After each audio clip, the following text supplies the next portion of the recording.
Russia once again relied on its armor. But this time, it faced not just a defensive line, but a calculated ambush.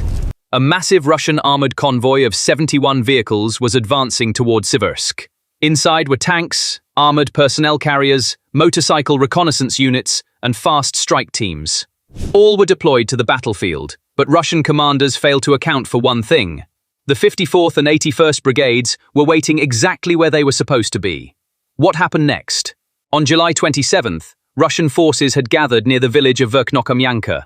6 T-72B3M tanks, arranged in 3 rows, 3 BMP-2 armored personnel carriers, 6 MT-LB tracked tractors, 1 BEM recovery vehicle, 2 light buggies, and 12 pickup trucks linked together, began moving forward. 41 motorcycles were also at the rear of the convoy. The Russian convoy's intention was to launch a surprise attack towards Zolotarivka, first catching the Ukrainian defense off guard, then pushing back the western flank surrounding Siversk. But this time, they were not facing an ordinary defense line. Ukraine's 54th Mechanized Brigade and 81st Airborne Brigade had been preparing in the area for weeks. The convoy's route had been identified beforehand, and a series of drone surveillance points and artillery coordination networks had been set up in the area. The 54th Brigade had been defending this front, which had seen some of the fiercest fighting in the region since 2022.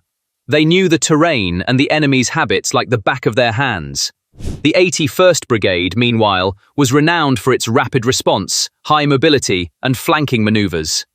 2 T-64BV tanks from the 81st Air Assault Brigade approached the northern edge of the riverbed and took up positions in the shade.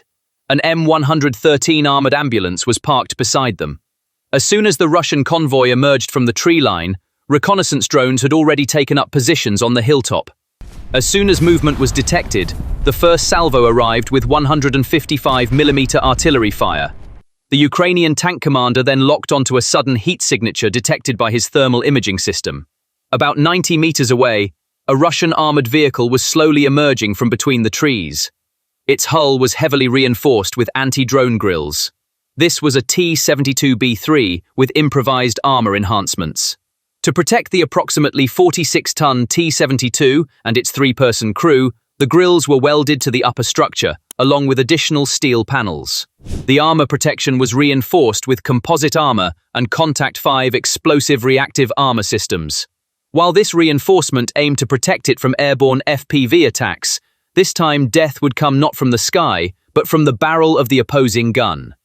The Ukrainian sniper quickly made his calculations. The T-64BV's 125mm gun was loaded with a heat round. The Russian tank's blind spot was the dome area at the rear left, where there was no armor reinforcement. After a moment of silence, the trigger was pulled. The shell struck the Russian tank's upper structure, directly beneath the turret. At the moment of the explosion, the turret was thrown aside, and the turret itself jumped half a meter upward. However, the fatal blow was not this. Despite the severe shock, the vehicle managed to maneuver backward by forcing its engine. The damage was critical, but the crew was still inside. The Russian tank could only reach a speed of 50 kilometers per hour on the difficult terrain. The Ukrainian drones, however, were much faster. Within minutes, the drone team, lying in ambush on the hilltop, released an FPV drone loaded with explosives. The drone flew over the trees and headed toward the Russian tank in the burning forest. It embedded itself in the rear armor and exploded. This second blow ignited the fuel tank. The T-72B3 turned into a ball of flames. Since the ammunition was being transported openly in the automatic loader inside the tank, the fire could not be extinguished. In the panic, some vehicles tried to retreat but became stuck in the narrow path within the forest. FPV drones were waiting for this opportunity. Kamikaze drones, first targeting the tank turrets and then the engine blocks of the BTRs, shattered the armored line within minutes. However, Ukraine's plan did not end there. The convoy had been stopped. Now it was time for destruction. The 81st Brigade's light infantry units launched an attack along the armored line at a 3-quarter angle. At this point in the battle, the Russian side's plan should have been to gain momentum. They couldn't do that either. The reason was the breakdown of logistics. The BREM recovery vehicle accompanying the convoy was preparing to tow the first damaged tank when 2 more FPVs closed in on it. The driver's door was shattered, and the crane operator was injured. With no team left to rescue the tank, the convoy's speed dropped once again. Thus, the Russian soldiers, surrounded from the sides and rear, were left defenseless in open terrain. They were not given the opportunity to reposition themselves through quick maneuvers and coordinated fire. Russian infantry disembarking from transport vehicles encountered mini-mortar fire, automatic rifles, and homemade explosives before they could even dig in. Some armoured vehicles were abandoned in the forest because their equipment had malfunctioned or the crew had been lost. Just a few minutes after the fighting began, at least 5 Russian tanks lined up side by side in an open area at the edge of the forest caught fire simultaneously. All that remained were thick black smoke, the echoes of exploding ammunition, and intertwined piles of metal. Tank turrets were hurled meters away. Some vehicles' ammunition depots exploded from within. Within the first 45 minutes, at least 20 armoured vehicles were rendered inoperable by coordinated fire from Ukrainian artillery and FPV drone teams. Tanks, BMP-2s, armoured personnel carriers and most motorised units were either destroyed by fire or abandoned. Russian units attempting to advance along the narrow forest strip, now under a no-fly zone, were repeatedly detected and subjected to sudden fire. Satellite imagery clearly revealed extensive burn marks, ammunition fragments, and traces of secondary explosions at various points in the area. Tree trunks remained charred and broken, while the ground was littered with craters caused by large-caliber artillery shells. The number of Russian military vehicles left behind after the battle was staggering. Only one BREM armoured recovery vehicle, one MTLB personnel carrier, and one truck remained operational. They were later withdrawn from the area while being monitored by Ukrainian surveillance drones. According to initial estimates, 48 Russian soldiers were neutralized at the scene, while 69 others were injured to varying degrees. Most of the wounded were either pulled from the rubble or found defenseless near the exploding vehicles. Even the basic numbers of this clash demonstrated how the war economy had been turned upside down.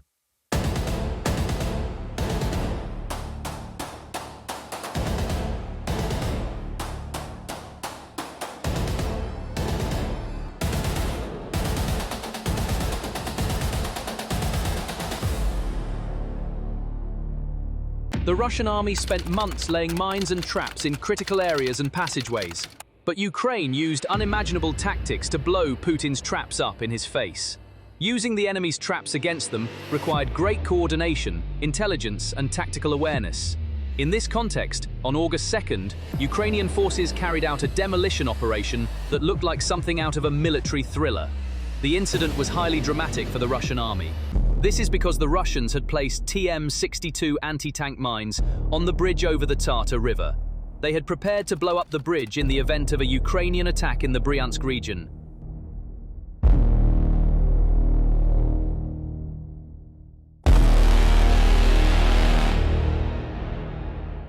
They hung nets and set traps to protect the bridge. And in the event of a possible Ukrainian ambush, the Russians would press the button as Ukrainian troops crossed the bridge.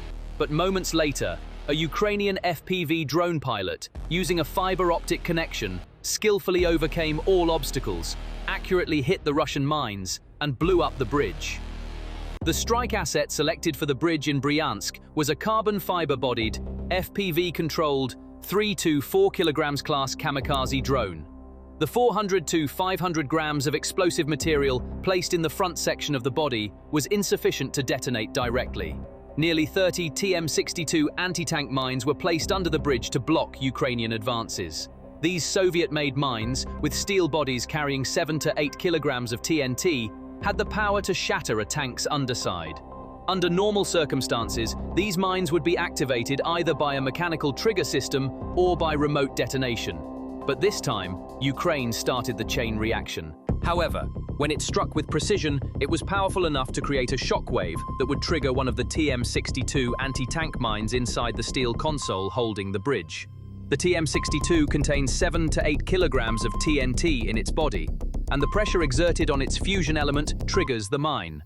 The chain reaction anticipated by the Ukrainian planners began precisely here. When a single mine detonated, all the other mines embedded in the bridge's structure exploded one after another. In total, an energy equivalent to nearly 250 kilograms of TNT was released. The concrete pavement layer, along with the steel beams, was lifted several meters into the air before shattering and scattering into the Tsata River and its surroundings.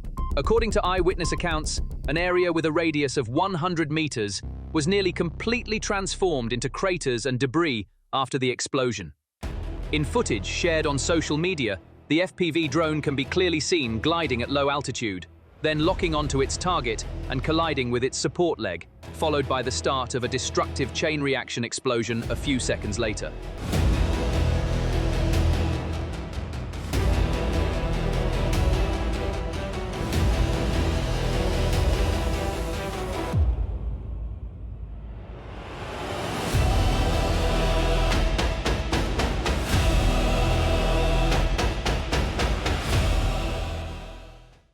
With the explosion, the drone camera goes dark, and then a column of flames rising into the sky is reflected in the camera. As a thick layer of smoke rises in the area, only charred metal pieces and blackened concrete blocks remain of the bridge. With the collapse of the bridge, evacuation and support links for Russian troops stationed along a 16-kilometer border strip have been completely cut. The explosion destroyed not only a passageway, but also Russia's confidence in its border defense line. But don't think that an ordinary target was destroyed. This was a Russian defense hub that had been carefully prepared not only from an engineering standpoint, but also on a tactical level. The basis of this operation is Ukraine's drone doctrine, which has been maturing in the field. Kiev has abandoned its Soviet-era heavy industry-based defense concept and perfected the low-cost, high-impact formula with cheap, agile, and smart platforms. According to OSINT sources close to the Ukrainian Ministry of Defense, the troops serving in this region are currently effectively trapped behind Ukraine's front lines. So why did Russia set such a trap for itself? The reflex to protect the border was based on the buffer corridor doctrine, officially announced by Moscow in the fall of 2023. Under this doctrine, a series of fixed defense lines were built along the Bryansk, Belgorod, and Kursk regions. The main goal was to stop possible Ukrainian ground attacks before they reached the border and to create a defensive depth within Russian territory. To this end, anti-tank trenches were dug for miles, minefields were laid, concrete blocks were used to create barriers, and remote-controlled explosive devices were placed under strategic bridges. But this defensive architecture also had a weakness. The geographical structure of the region was extremely limited in terms of alternative passages and logistical flexibility. Concrete bridges built over natural obstacles, such as the Tsata River, served not only a tactical, but also a strategic lifeline function. These bridges were indispensable, not only for the passage of military convoys, but also for the advance of armored units, the transport of ammunition and fuel, evacuation routes, and even basic lines to rear logistics centers. The bridge over the Tsata was an absolute choke point due to the inadequacy of the surrounding infrastructure. The dirt roads to the south were muddy during the summer months due to sudden rains, making it impossible for heavy transport vehicles to pass. The forest cover to the north consisted of narrow, sloping slopes, unsuitable for armored vehicles.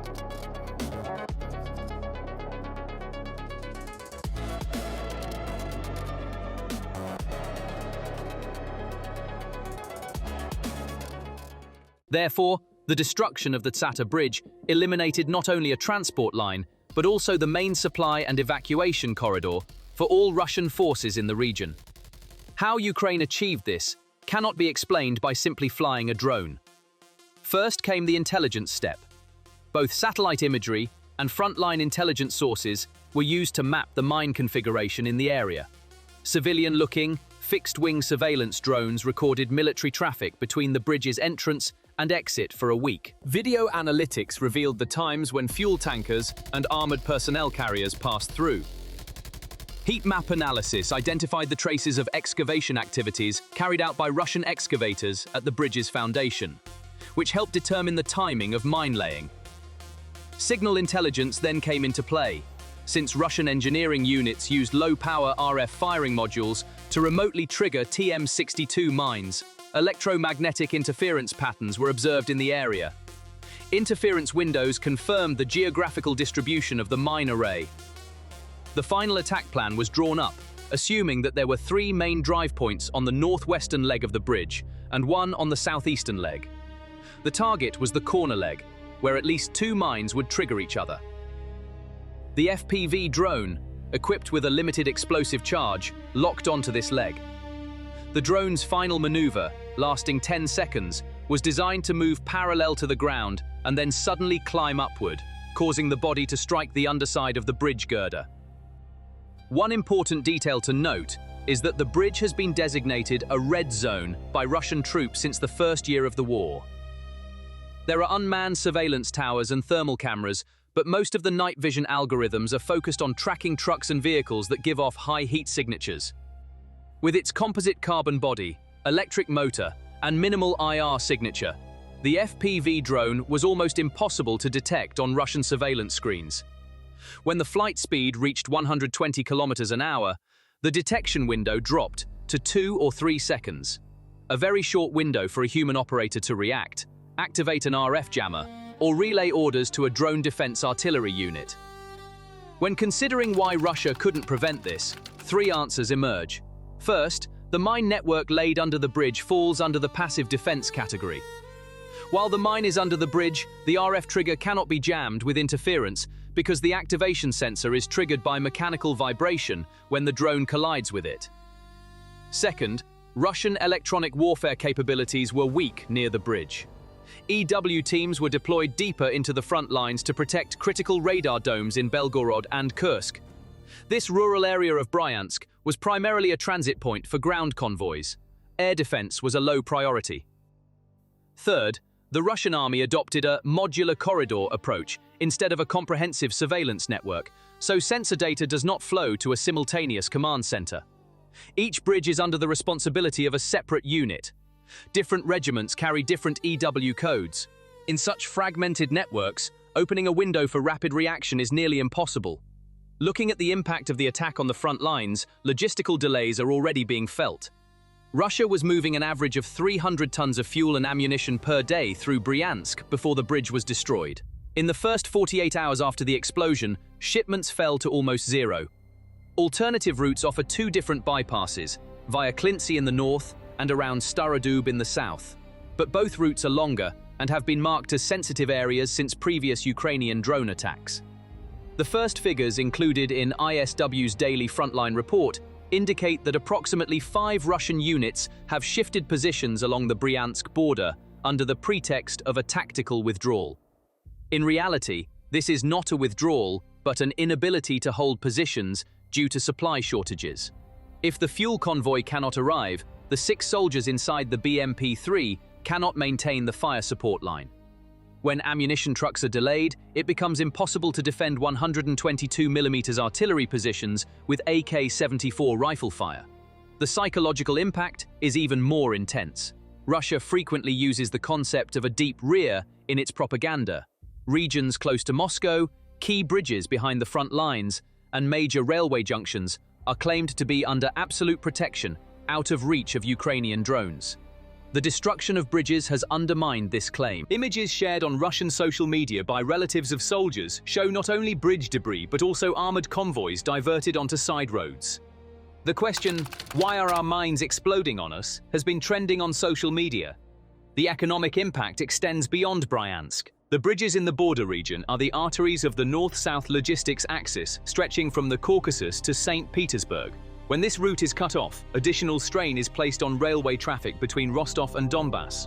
Railway transportation accounts for 70% of Russia's total military logistics. The destruction of a bridge may seem like a minor setback at the macro level, but if we consider the series of events that took place at the same time, with oil depots burning in Sochi, a tanker station being hit in Volgograd, and a fuel train exploding on the Rostov-Salsk line, the cost multiplier grows. While the cost per UAV ranges from $5,000 to $25,000, repairing a concrete bridge can cost $4 million to $5 million. When multiplied by fuel supply delays and armored repair bills, the damage adds up to a staggering figure. The attack also stands out as a textbook example of Kiev's deep strike logistics disruption strategy. This strategy is based on a 3-tiered attack architecture. The first layer consists of low-cost but high-impact continuous drone attacks. FPV and fixed-wing kamikaze UAVs are sent in waves to targets behind the front lines. These attacks are often carried out with decoy UAVs to confuse air defenses and force them to overreact. As a result, the Russian defense system becomes unable to distinguish which threats are real. The second layer is the precision strike phase, where high-precision guided munitions come into play. Western systems such as JDAM-ER, Storm Shadow, and Scalp EG target critical infrastructure such as radar towers, fuel tanks, bridges, and command centers. The third layer consists of electronic warfare-supported signal jamming operations. Jamming systems such as Nemesis, Bukovel, and Thor in Ukraine's infantry blind the radars of Russian surface-to-air missile batteries, facilitating the previous two layers' targets. This three-tiered structure was applied exactly in the attack on the bridge over the Tsata River in Bryansk. Electronic warfare assets near the Ukrainian border prevented Russian EW units from tracking the drone's routes and taking countermeasures. The FPV drone then targeted Russian anti-tank mines placed directly on the bridge's support columns. The force of the explosion came from both the munitions and the chain reaction. The invisible aspect of the operation is the drone technology itself. Several Ukrainian startup companies have produced semi-artificial intelligence control software for FPV drones. The operator manually flies the drone until the final approach. In the last 15 meters, the internal LiDAR and optical matching systems kick in. The artificial neural network identifies the weakest point of the bridge's structure and sends a confirmation signal to the pilot. This minimizes factors such as signal delay and wind drift. No matter how small the target, the drone hits its final point, known as the laser, with millimeter precision. In Russian defense doctrine, countering this is only possible with hard-kill cannons or high-energy lasers.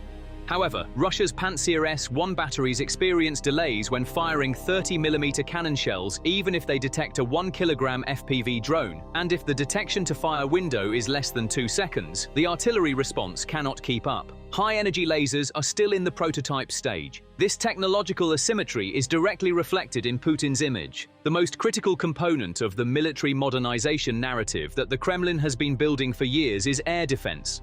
Platforms such as the S-400 Triumph, Pantsir, Tor M2, and Baikal radar were lined up like decorations in parades. Now, images of FPV drones costing a few $1,000s slipping through the S-400's blind spot and disrupting Russia's own mine system are undermining the triumph narrative on the ground. What is devastating for the Russian public is not so much the magnitude of the loss as the fact that the trap has backfired on its creator. The long-term equation that will result from the bridge destruction may force Russia to question its mine trench defense doctrine. When combined with the bridge, the mine protecting the shelter becomes a potential bomb ready to explode. Moscow will either reduce the number of mines. This will open the way for Ukrainian ground forces, or else a bridge system with more steel-plated mines will be needed, which will increase costs and extend construction time. The rule of military engineering that protection, if it lacks flexibility, backfires, is being added as a footnote to Russia's Bryansk lesson. Finally, we must address Putin's political image. A regime that bases its legitimacy on the strategic control myth must rewrite its narrative when it loses a bridge due to its own mine plan. Let's end with a pertinent question. If the Kremlin's mine explodes on the border bridge, who will defend the watchtowers in Moscow? Public perception is embracing the narrative of disaster rather than explaining the failure. Russian history is familiar with the smell of gunpowder from military mistakes, from the Afghanistan trauma to the Chechnya fiasco. But this time, the mistake is not exploding on the front lines, but in the backyard. The smell of gunpowder at home is too strong to be suppressed by any propaganda. The destroyed bridge in Bryansk is not just a pile of concrete and steel. It is a living monument to the defeat of a costly legacy of defense by a wave of cheap and clever attacks in the old-new war equation. Ukraine made Russia pay for this with an FPV drone. Russia fell into the trap it had set by laying mines. The war will continue, but now everyone knows that the side that can bomb the red lines on the map, not on the battlefield, will win the game. Thank you for watching. Russia's southern front plans were thrown into disarray by a single bombing order. The Ukrainian Air Force destroyed a vital border crossing in Zaporizhia, with JDAM-ER bombs dropped from MiG-29s. This crossing was not just a bridge, it was the military backbone connecting Crimea, Mariupol, and Dnipro. Now that backbone has been broken. Munition shipments have stopped. Fuel convoys have been cut off. The Kremlin's summer offensive collapsed before it even began. Can Russia compensate for this setback? On July 7, a Ukrainian MiG-29 fighter jet targeted a vital Russian crossing point over the Karachukrak River in the Zaporizhia region.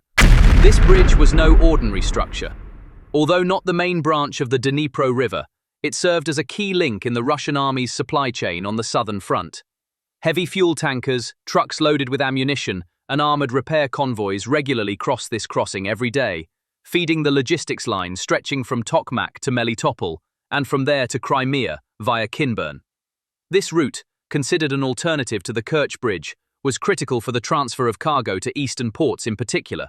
In the spring, Russia built a temporary but structurally sound military bridge over the Karachukrak to reinforce this route. Supported by concrete slabs, this structure allowed heavy vehicles to safely cross the marshy ground.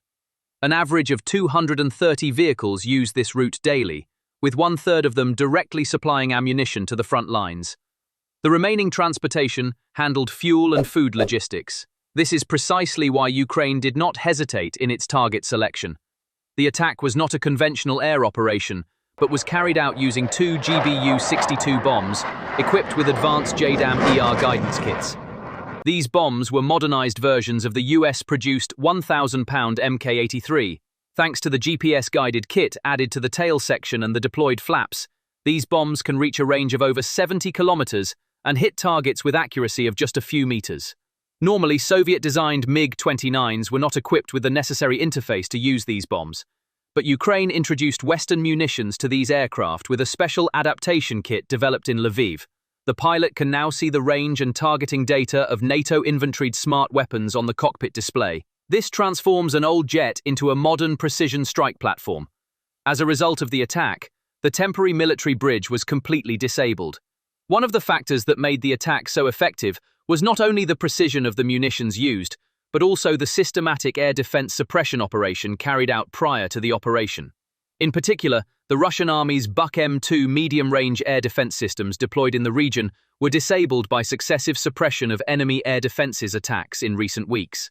Despite having an effective radar lock range of up to 45 kilometers, these systems were either detected and destroyed or rendered blind due to their radar frequencies being jammed.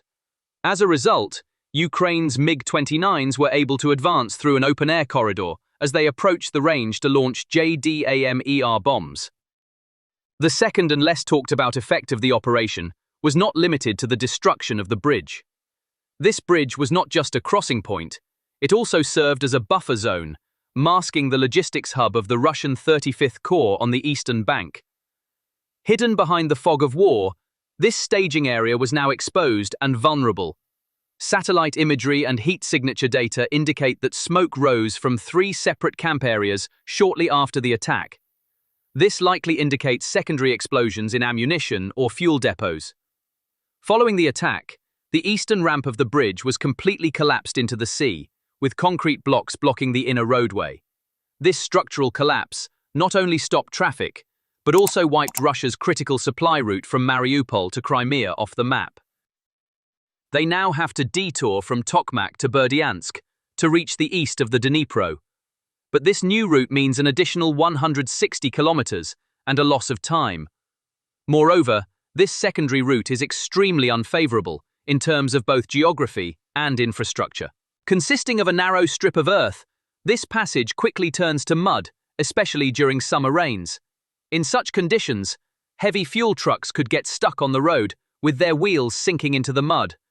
This is not merely a physical disruption, but a collapse of the logistics chain. Because the fuel needed to reach the tank's tank is being used to charge a satellite phone, used to call for a crane. On the military side, another panic has emerged. After the bridge was hit, Ukraine demonstrated that its long-range JDAM-ER munitions could easily strike the rear of the front lines, forcing the Russian Air Force to respond urgently. Su-30 SM fighter jets were moved to the vicinity of Melitopol, and day and night patrol flights were launched on the Vasilivka-Melitopol line.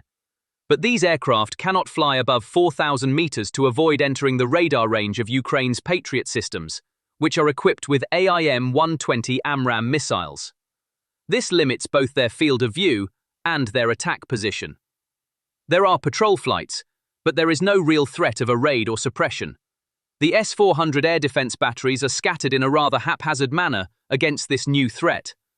According to data obtained from satellite images, these batteries are mounted on temporary ramps that are constantly being moved rather than being placed in fixed positions.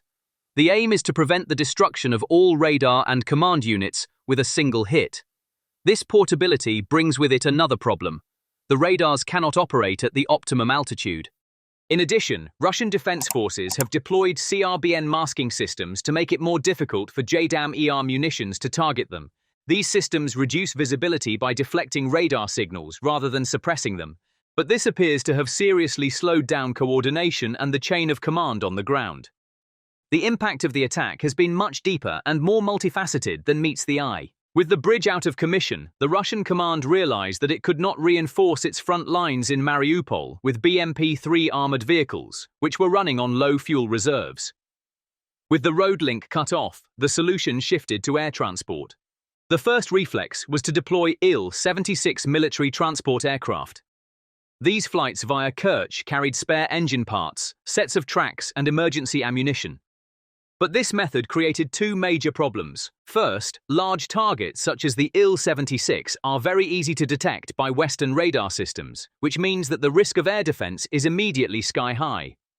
The second is economic. Each ton transported by Il-76 costs 3 times as much as the same load transported by truck. The cargo carried by Russia's logistics network on its southern front is no longer limited to ammunition and fuel. The Ministry of Agriculture's seasonal supply line from Donbass to Crimea has also been directly affected. Trucks traveling along this route transported grain, vegetables, meat products and milk to food warehouses in Crimea, returning with empty pallets, crates and waste packaging. But the destruction of the temporary bridge over the Karachakrak disrupted the two-way flow of this route. In particular, large refrigerated trailers are now forced to take a 160-kilometer detour via Berdyansk as an alternative route. Fuel consumption for trucks on this new route has nearly doubled. Logistics companies can no longer afford these extra costs. Many subcontractors have started to report losses. Civilian suppliers are directly sending invoices to the government, stating, "If prices on the shelves in Crimea do not increase by 18%, we cannot cover these costs." Russia is a country at war, but it is not only fighting against Ukraine, it is also fighting within itself. The economy has hit rock bottom, and the resources to cover the costs of the war have been exhausted. Soldiers on the front lines are struggling to find food, and shortages of ammunition and equipment are growing. Russians are now on the brink of a major uprising, saying enough is enough. While the Kremlin is turning to exploiting even the poorest regions to fill the budget, growing unrest in the streets is turning into rebellion. Explosions are not just lighting up Moscow's skyline, but also burning television screens miles away. In Rostov, angry mothers set fire to the military commissariat. In Kazan, protests against electricity price hikes turned into "No to War" slogans. And in Dagestan villages, a flood of coffins triggered calls for autonomy. Even the refrigerators of the low-income class in Buryatia have been seized by the army. The situation is that dire, and this is pushing Russia into the darkest period of its modern history. The deafening sound of sirens echoing across the country is no longer connecting the Kremlin to the streets. It is connecting the streets to each other. Every alarm sounds like a drumbeat of rebellion. Every explosion further eroding the myth of the invincible state. Where will this chain of collapse break? In the 8th month of 2025, the Kremlin budget had a deficit of 3.7 trillion rubles. This figure represents a budget gap of a magnitude almost unheard of in Russian financial history outside of times of war. As the cost of the war in Ukraine rises with each passing month, military spending is skyrocketing. Energy revenues are declining due to global price fluctuations and sanctions. The ruble, meanwhile, cannot stop its decline in value. Thus, Moscow's coffers are emptying rapidly, struggling to bear the burden of the war.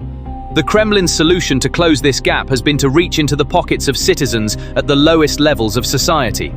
Buryatia, one of Siberia's poorest regions, already has a fragile socio-economic structure with low income levels, limited production capacity, and high unemployment rates. But in recent weeks, local authorities and volunteer networks have launched campaigns to collect supplies directly from the public to support the army. Announcements made in the Zagrayevsky region requested donations of refrigerators to be sent to field hospitals at the front lines.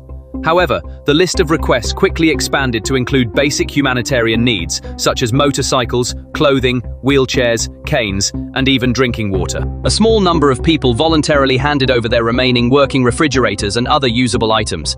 But this scene attracted attention not only because of the material aid it provided, but also because of the message it conveyed.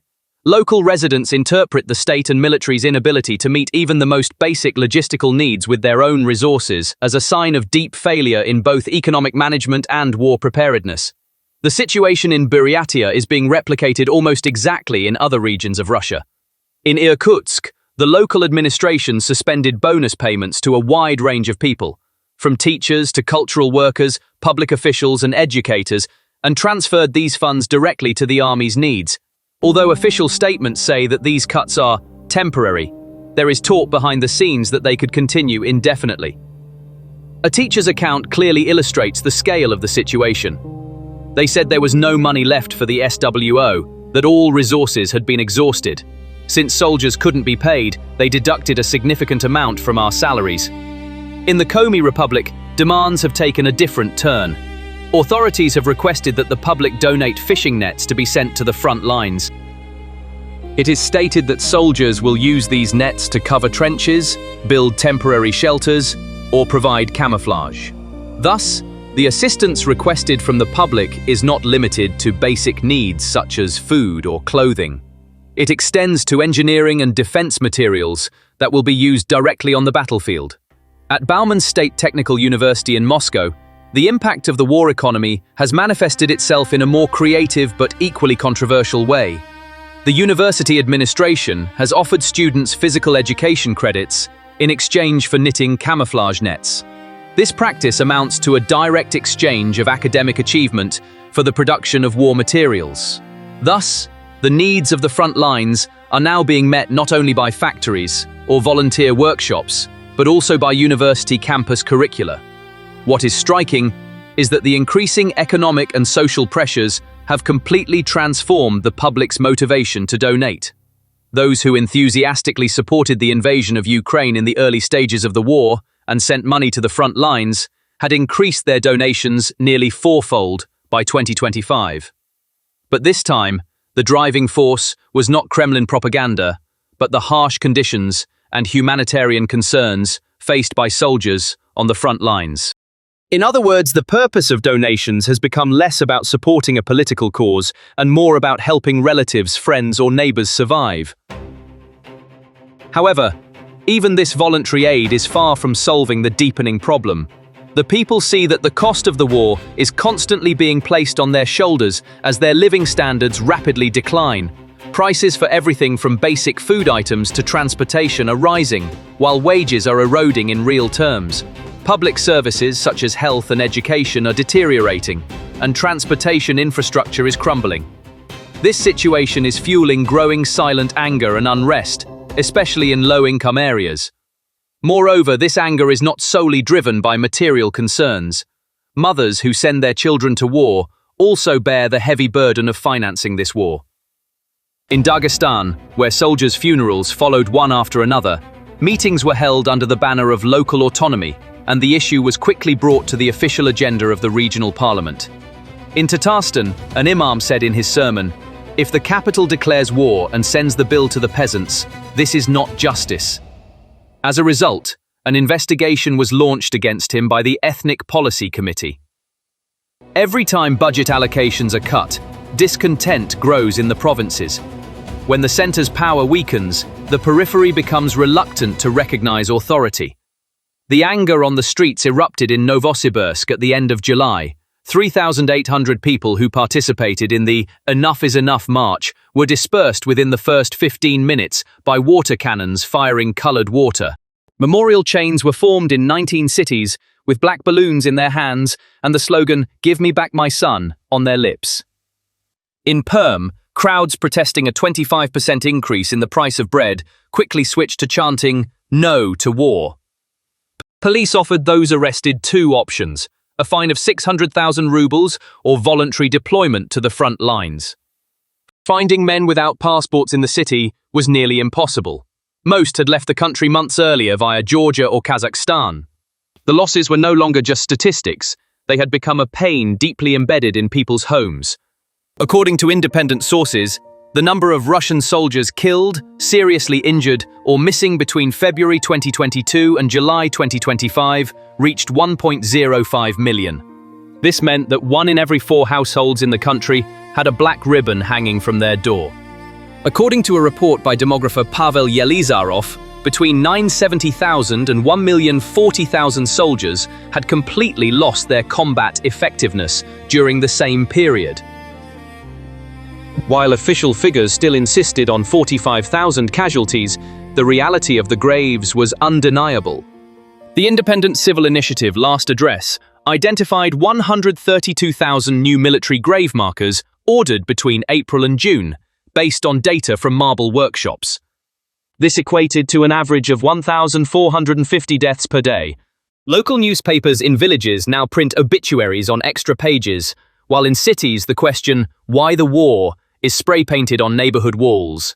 While state television broadcast headlines about heroic defenders of the homeland, mothers on Telegram still whispered the same words. The zinc box arrived, we couldn't see his face. Nevertheless, 350,000 people were called up in an accelerated draft to make up for the new losses. But the confirmed number did not even reach 50,000. Instead of long queues in front of the provincial police headquarters, there are silent voids. Young people rush from the passport line to the Georgian border, the Mongolian steppe, or the Helsinki bus station. According to reports, over the past 9 months, 310,000 conscripts have crossed the borders of Georgia, Finland, Kazakhstan, and Turkey, illegally. Mobile border data shows that 22% of Russian citizens intend to leave the country. It is now the norm for families to wait at the door with their passports, cash, and digital wallets at the ready. An anonymous report from border guards says that over 120,000 people have declared their intention to leave the country permanently since the end of May. This brings the total number of war refugees to 1.3 million. The defense industry cannot find workers to replace the young men who have left, leaving production lines idle. The official unemployment rate still stands at just 7.3%, but this figure masks the employment illusion created by the war.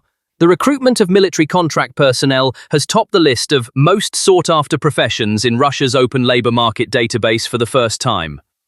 Salary promises of up to 500,000 rubles are splashed across posters to lure young people from poor regions into the barracks.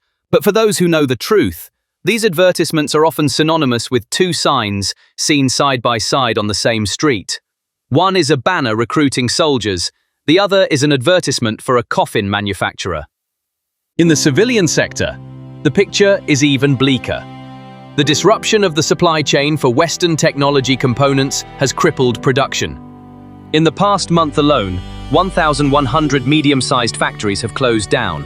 The 68,000 people laid off in the automotive sector formed long lines in front of tax offices. Applications for temporary social credit hit a record high. The consumer front is also experiencing a severe downturn.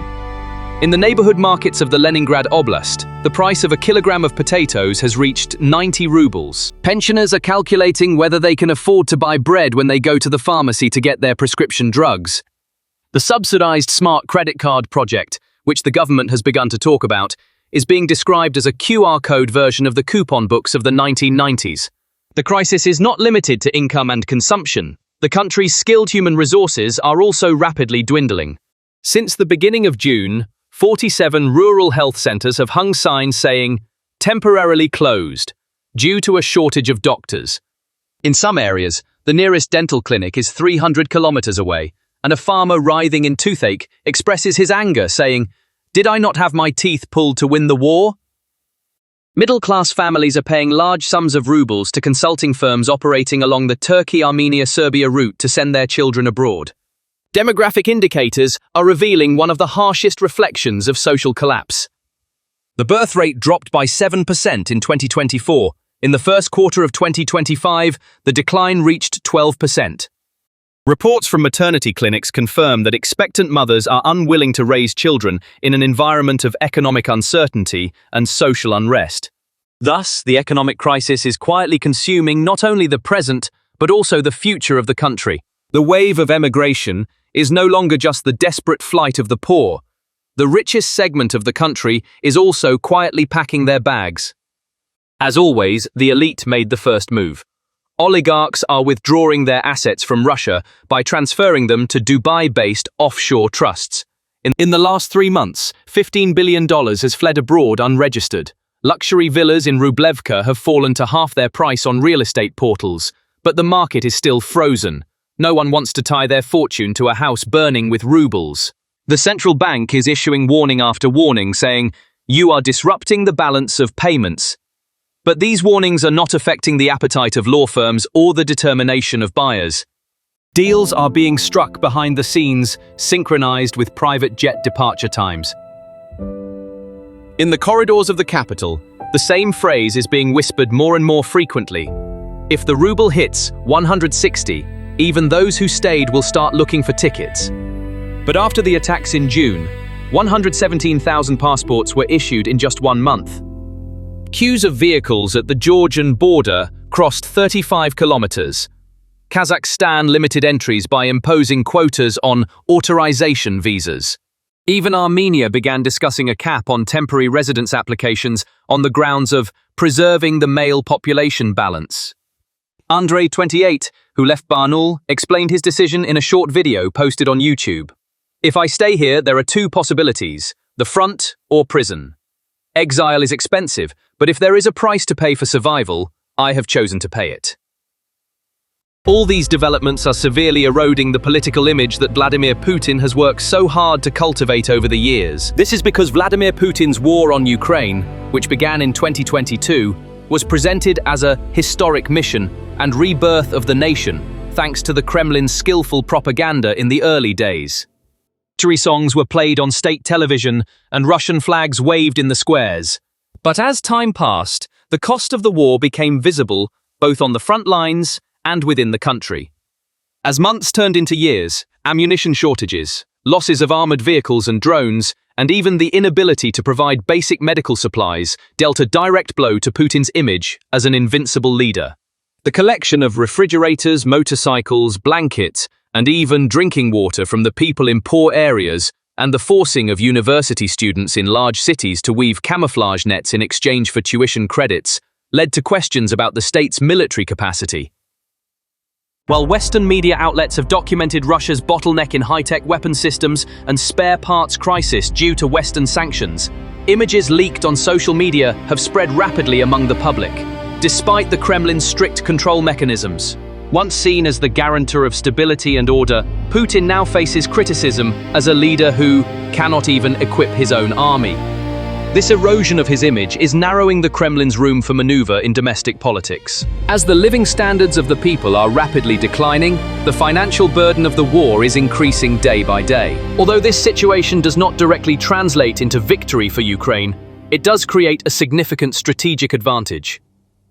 Disruptions in the logistics chain on the front lines are eroding the Russian army's ability to carry out planned offensives and defenses.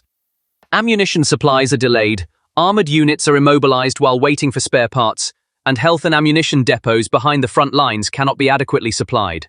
The shortfall in the Kremlin's war budget is raising questions about its ability to finance long-term operations. This is buying Ukraine time and giving it the opportunity to use military and financial aid from the West in a more planned and effective manner. The Kremlin now has 2 remaining weapons: fear and the currency. Fear is fueled by tightened laws, police pressure, detentions, and long prison sentences, while the currency is temporarily managed by the central bank's reflex to print money. But both tools are like time bombs. The more fear is suppressed, the greater the pressure builds within society. The ruble's printed fuel inflation, and the money in people's pockets rapidly loses value. State television may say that everything is under control, but the empty shelves in supermarkets and constantly changing price tags send a clear message to citizens on the street: out of control. Air raid sirens have become a psychological barometer measuring the country's mood. Each alarm sounds like a hammer blow, eroding the ruble further and adding new cracks to the wall of people's patience. The fear fueled by the Kremlin's stick policy is backfiring like a chemical reaction. History has shown this cycle many times. In 1993, Yeltsin built fear by attacking parliament with tanks. But when the economy collapsed, that fear evaporated. Today, the economy is already evaporating, so the life of fear is much shorter. Russian history books contain the phrase, "The Russian uprising is a powerful phenomenon." But the picture for 2025, rather than whispering its meaning, screams it out loud. Bread is expensive, children are in the grave, the ruble is worthless, and drone sirens can be heard day and night. And past examples clearly show the outcome of this formula. In 1905, the first revolutionary uprising was suppressed with blood, but 12 years later, the empire collapsed. In 1989, the human chain of the Baltic peoples was isolated, but 2 years later, the Soviet Union collapsed. Today, that chain is being rebuilt in any square with the screams of a mother, the rebellion of a soldier fleeing the front lines, and the rumble of hunger. The only difference this time is that the chain is breaking faster than ever before in history. What do you think about this? Your thoughts are very important to us, so please leave your comments. Thank you for watching. See you in the next video. The increase in rail sabotage and drone attacks between May and July has been linked to a single target: to break the logistics backbone stretching from Zaporizhia to Crimea and from there to Volgograd. This route supplies oxygen to the Russian army's southern front. Fuel, ammunition, spare parts, air defense missiles, motor oil. All these resources flow along the railway tracks. Bridges and piers are key points. The Kerch Strait is like the heart valve of Russia's logistics artery, stretching from Zaporizhia to Volgograd. In fact, Rostov and Volgograd are the rear bases. Crimea serves as an advanced depot and distribution area. Ukraine dismantled this network with drone, artillery and missile attacks carried out between May and July.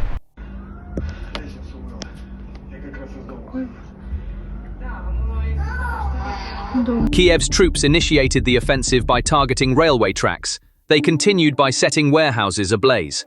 By blocking the bridge, they further intensified the pressure. Now the chain's integrity has been broken. Every kilometer of the railway line stretching from southern Ukraine to Volgograd has become a risk for Russia.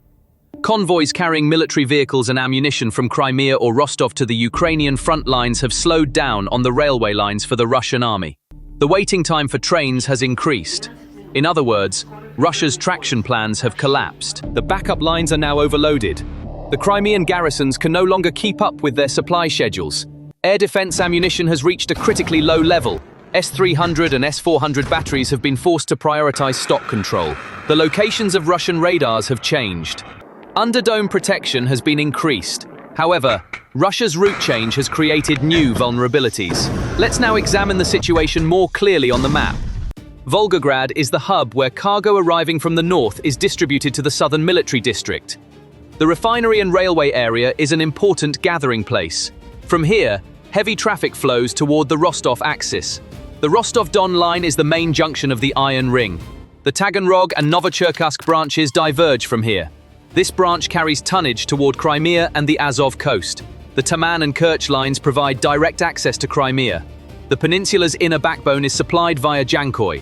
Sevastopol and Gvardiskoy receive their share from here.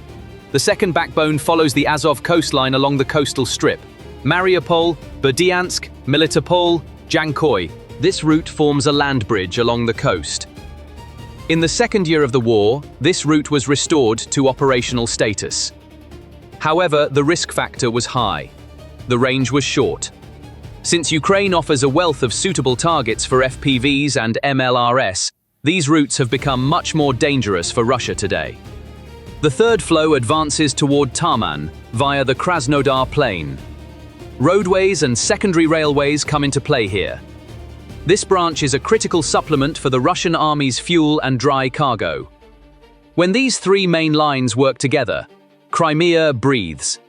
If one stumbles, the others take on the load. If all three are under pressure, the system grinds to a halt. This is what has been happening in recent months.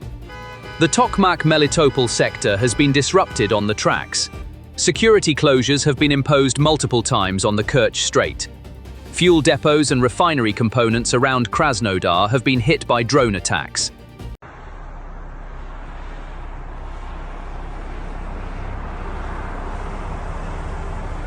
The tracks and station areas around Volgograd and Rostov have come under pressure. The result is quite clear. The modular warehouse system in Crimea is operating in a disorganized manner. When the line stops, distribution is interrupted. Even if trucks are used to compensate within the peninsula, the quantity is insufficient. Railways can transport much more tonnage in the same amount of time. When bridges and ferries are closed, entry capacity drops dramatically. Trains wait. Convoys form queues. The supply schedule within Crimea is disrupted. The amount of military supplies delivered to the front lines for the Russian army decreases. As a result, Russian military units face a daily shortage of ammunition. Air defense munitions are the most critical items because they are heavy. Transporting such air defense components by wheeled vehicles is inefficient. Therefore, air defense systems are dependent on railways. Even if stockpiles are high, consumption can surge suddenly. A single night of intense attacks could consume dozens of missiles. Such a pace can only be sustained with a robust logistics system. When logistics falter, battery commanders reduce firing authority. Instead of salvos, single shots are fired at soft targets. The interception range is narrowed. Low-priority targets are removed from radar screens. This increases the likelihood of penetration. In other words, a supply crisis directly affects air defense effectiveness. This is the picture in Crimea over the past few weeks. Radars belonging to the Russian army have been relocated on the peninsula. S-400 and S-500 systems, among others, have been deployed to the most secret areas of Crimea. The reason for this is to prevent such air defense systems from becoming obvious targets. However, this makes the Crimean Peninsula an open target for drone and missile attacks. Nevertheless, batteries are constantly being hidden on the peninsula. Camouflage is increasing, but the debate over stockpiles continues. As the intensity of fire decreases, the Ukrainian army advances deeper into Crimea. This time, the targets are not railways but refineries and depots. The areas around Sochi and Krasnodar are examples of this. A fuel terminal is on fire, a pumping station is out of commission. This does not only affect civilian flights, it also delays military fuel shipments to Crimea. The depot balance is disrupted, train loading is delayed, the wagon schedule is disrupted. If there are restrictions in Kerch, waiting times increase, as the Crimean bridge has been closed to traffic for a long time due to Ukrainian drone and missile attacks on the peninsula. When the bridge closes, the flow to Jankoy also decreases on the same day. Backup storage tanks within the peninsula are activated. However, this is not sustainable while the bridge is closed. For this reason, the Russian side attempts to compensate from different directions. From Volgograd to Rostov, from Rostov to Taganrog, and from Taganrog to Tarman. From there to Kerch and alternatively to the Mariupol corridor, or via Yeysk to the Black Sea coast, or in small ferries in pieces. All of these have been tried. However, all of these routes are monitored. Ukrainians use satellites to continuously track Russian logistics decisions. Similarly, ELINT, open source intelligence, and field agents monitor changes along these logistics routes. Low-cost reconnaissance drones can also perform the same task. The narrow bottlenecks along the route are clearly marked on the map. Bridges, station junctions, transformer stations, refinery exits, wagon parking areas, viaducts, all these points have either been struck or are under threat of attack. Therefore, travel plans are updated at short intervals. Trains typically operate at night due to such risky conditions. Convoys attempt to use off-road routes. Wagons are divided into smaller sections, but the risk does not disappear. Because the source of the risk is fixed. Crimea is no longer the rear. The peninsula is now the frontline logistics hub. Therefore, constant fire pressure on the convoy is expected. This situation creates considerable tension among Russian troops. The garrison commander puts evacuation plans on the table. Land and sea exit schedules are prepared for families. Civilian traffic increases around Sevastopol and Simferopol. Queues grow around Kerch. When the bridge closes, panic grows. Trains stop. Ferries stop. Security checks take longer. The cargo that should be transported in a day may take 3 days. Meanwhile, Ukraine finds new opportunities for a new wave of attacks. Even when the rail repairs are completed, successive attacks disrupt the flow again. The supply chain is forced to operate in a catch-and-release mode. This is unsustainable for Russia, because consumption on the ground is constant or increasing. Artillery ammunition is not just bullets. Gunpowder cartridges, fuses, propellant charges, all are packaged separately. Their distribution requires separate tracking. An air defense missile is not just a body. It requires a module for radar guidance. In logistics, these packages must move together. If a single component fails, the entire round cannot be fired. Therefore, partial supply is also ineffective. At this point, the importance of the Volgograd hub increases. Volgograd is not a single source, but it is a threshold point for the Russian southern network. Any disruption here ripples down like a wave. A fire at a station results in a queue in Kerch 2 days later. An electrical failure at a transfer site causes delays in Jankoy 3 days later. If a refinery goes offline, fuel distribution within the peninsula tightens a week later. Alternative solutions exist but are costly. Dependence on rail transport is therefore unbreakable. It is impossible to transport the same volume by truck. Road transport is risky and time-consuming. Convoys are easier targets. At this stage, transferring ammunition allocated for air defense to the region becomes even more challenging.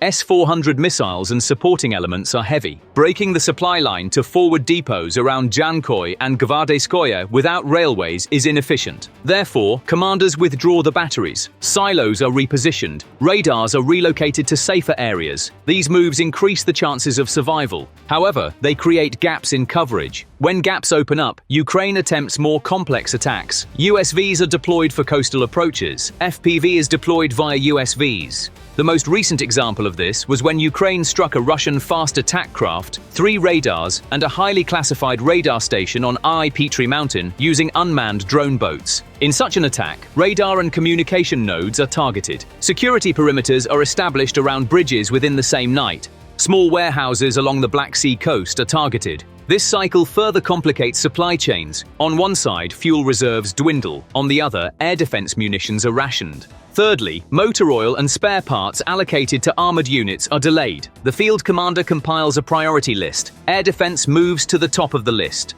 Artillery drops to second place. Armored maintenance remains third. This list changes the rhythm of the battle. Fire intensity decreases. Air superiority weakens. Forward units return more frequently for resupply. This return movement creates new targets. Convoys become visible within range. This vicious cycle undermines the morale of the Crimean garrison. Families feel this. Some leave the peninsula.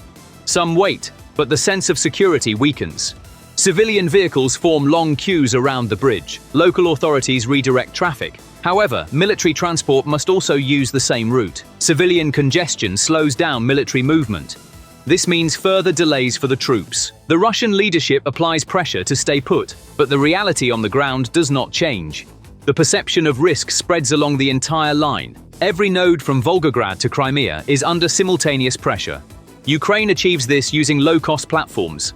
FPV, Ram-type kamikaze drones, long-range drones, cruise missiles, all of these form a chain of strikes. The first wave depletes radar and air defense munitions. The second wave stops railways and bridges. The third wave targets fuel depots. The fourth wave targets command and communication centers. This model can be executed in a single night. It can also be spread over 3 days. Whatever defense measure is taken to stop one step, the next step still works, because the goal is to disrupt the flow. When the flow is disrupted, the front line shakes days later. This delay amplifies the effect. When ammunition begins to run low on the front lines, the air defense shield weakens. When it weakens, a new window of opportunity for attack opens. Thus, the supply crisis turns into a military crisis. Now let's return to the Zaporizhia corridor. Transporting cargo between Tokmak and Melitopol is no longer safe. Even if the railway is repaired, a new attack is expected. The Russian side tries alternatives. Land convoys, coastal road transport, night movements, camouflaged wagons, and electronic jamming are among the options. However, Ukraine expands its sensor network in response. Field reconnaissance and signal intelligence are combined. Civilian videos are matched with satellite imagery. Social media feeds are monitored. The clues obtained are turned into targets. This allows for striking small but critical nodes. A cutting area, a station-based transformer, a track repair convoy. All of these create delays in the overall flow. When delays accumulate, logistical capacity decreases. This decline is directly felt on the peninsula. The number of days in storage decreases. The situation is similar for air power. If the delivery of aircraft parts and ammunition to air bases in Crimea is delayed, the sortie rate decreases. Aircraft are deployed further back. S-300 and S-400 batteries cannot hold the airspace alone. If radars remain stationary, the risk increases. If they are relocated, coverage decreases. This is a dilemma for Russia. Ukraine exacerbates this dilemma with a deep offensive. The movement of Russian troops within the area is restricted. Command cannot maneuver. The bridge closes at the moment of attack. Trains and ferries stop. No heavy cargo can pass during this time. This is a planned shutdown. At the same time, a rail disruption is created along the Azov coast. Thus, two-way access is blocked on the same night. The next day, cargo piles up. Before the pile can be cleared, a new attack arrives. This cycle intensified throughout the summer. Now Crimea's logistics routes are under constant stress. The Volgograd and Rostov centers cannot absorb this stress alone, because the attack range has extended to these centers. Fires around the station, hits on warehouses, explosions around the refinery, all of these have also targeted the rear area. For this reason, the Russian army begins to push its stocks backward rather than forward. This reduces the daily share of the front line. On the battlefield, this situation manifests as a decrease in fire intensity. Counter-battery fire becomes less frequent. Long-range interdiction decreases. More targets pass at low altitudes. This opens the door to new strikes. This situation reflects as a loss of morale among the troops. Families perceive greater risk. Evacuation requests increase. Russian commanders attempt to limit these requests. However, they cannot completely stop civilian movement. Each new bridge closure amplifies anxiety. Queues appear on screens. This image undermines the narrative of security behind the front lines. Propaganda cannot conceal this. Because the flow is real-time, the number of waiting vehicles is visible, and cargo on the tracks is photographed. The strategic outcome is as follows. The logistics artery stretching from Zaporizhia to Crimea and from there to Volgograd is under simultaneous pressure. Classic compensation mechanisms are insufficient. New distribution schemes are costly and fragile. Crimea is now condemned to a state of constant alert in the short term. In the medium term, the balance of ammunition and fuel is even more fragile. In the long term, even if the garrison on the peninsula remains numerically intact, its effectiveness will decline. Because the logistics rhythm has been disrupted, the supply flow is intermittent, and every new attack resets the planning. The only thing that can change this reality is permanent security in logistics depth. This is not possible under current conditions. Even if air defense ammunition is sufficient, transportation issues prevent it from reaching the front lines in meaningful quantities. Even if transportation is sufficient, fuel shortages prevent it from reaching the battlefield. Even if fuel is available, bridge closures prevent it from reaching the peninsula. Within this framework, the combat power of the Crimean garrison gradually weakens. Russian command sees this. Hiding, relocating, fortifying, night movements. The Russian army tries all of these, but every solution creates a new problem. That's why panic waves continue. The peninsula is no longer a secure rear area. This assessment is not the result of propaganda, but of the logistics math on the ground. Every new disruption on the Zaporizhia front sharpens this math. Every closure on the Kerch Strait accelerates this math. Every fire around Volgograd and Rostov pushes this math deeper. The troops remaining in Crimea feel this every day. The load decreases, waiting increases, the route lengthens, the risk grows, and as long as this picture does not change, the outcome will not change either. From Russia's perspective, holding on to Crimea becomes more difficult. Even supplying the peninsula becomes nearly impossible for Putin.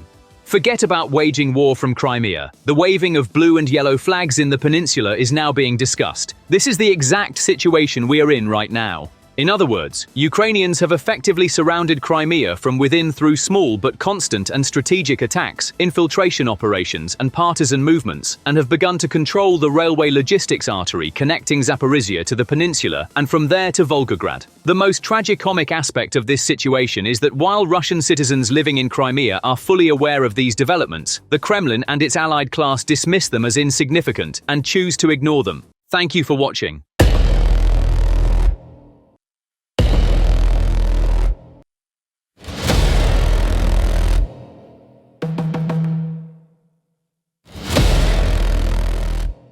Russia's financial backbone has always been oil and natural gas. It finances the war, keeps the economy afloat, and buys support at home and abroad. But now this foundation is shaking. In July 2025, the Russian Ministry of Finance announced that only $9.8 billion had been collected in energy revenues. This represents a 27% drop compared to a year ago. Such a significant decline in a single quarter is not just a numerical drop, but a strategic collapse. Is this decline due to sanctions or Ukraine's targeted attacks on Russia's energy infrastructure?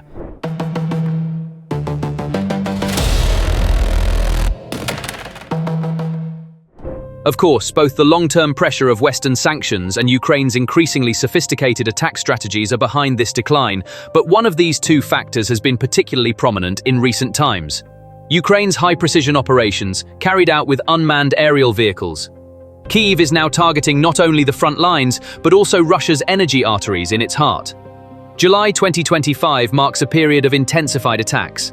Ukrainian forces dealt successive blows to Russia's vital oil and natural gas infrastructure with drones, and this chain of blows continued unabated in the first days of August.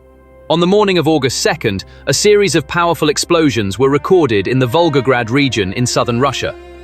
This was not just a local incident. Its repercussions were felt throughout the entire Russian defense industry. The explosions directly targeted the Central Asian Central Natural Gas Pipeline, which stretches from Turkmenistan through Kazakhstan and Uzbekistan to Russia, and supplies the energy needs of the military-industrial complex. This pipeline is not just an ordinary energy corridor. It is a strategic lifeline feeding Russia's heavy industry backbone. Following the attack, production at key facilities supplied by the pipeline came to a near standstill. With the disruption of energy flows, the production complex of the Russian aircraft manufacturer MiG, the Demikovsky machine building plant, and the Magnum K factory, a critical site for ammunition production, have suspended operations. These are not ordinary businesses. They are production hubs forming the backbone of the Kremlin's war economy.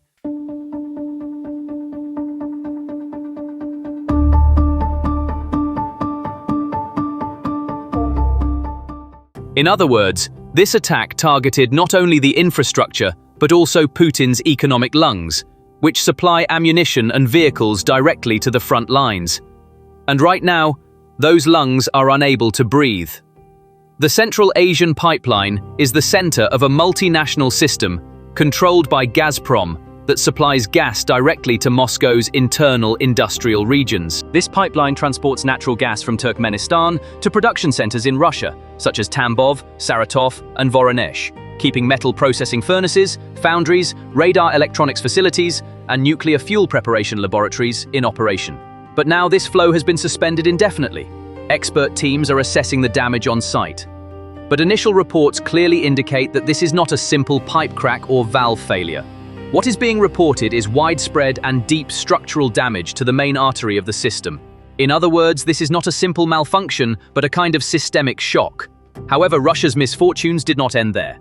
On the same night, 3 simultaneous drone attacks were carried out at 3 different locations under the coordination of the Ukrainian security service. A base where Shahid-type kamikaze drones were stored in Krasnodar was targeted, while the strategic facility Elektroprilad in Penza, which houses electronic warfare infrastructure, was also hit.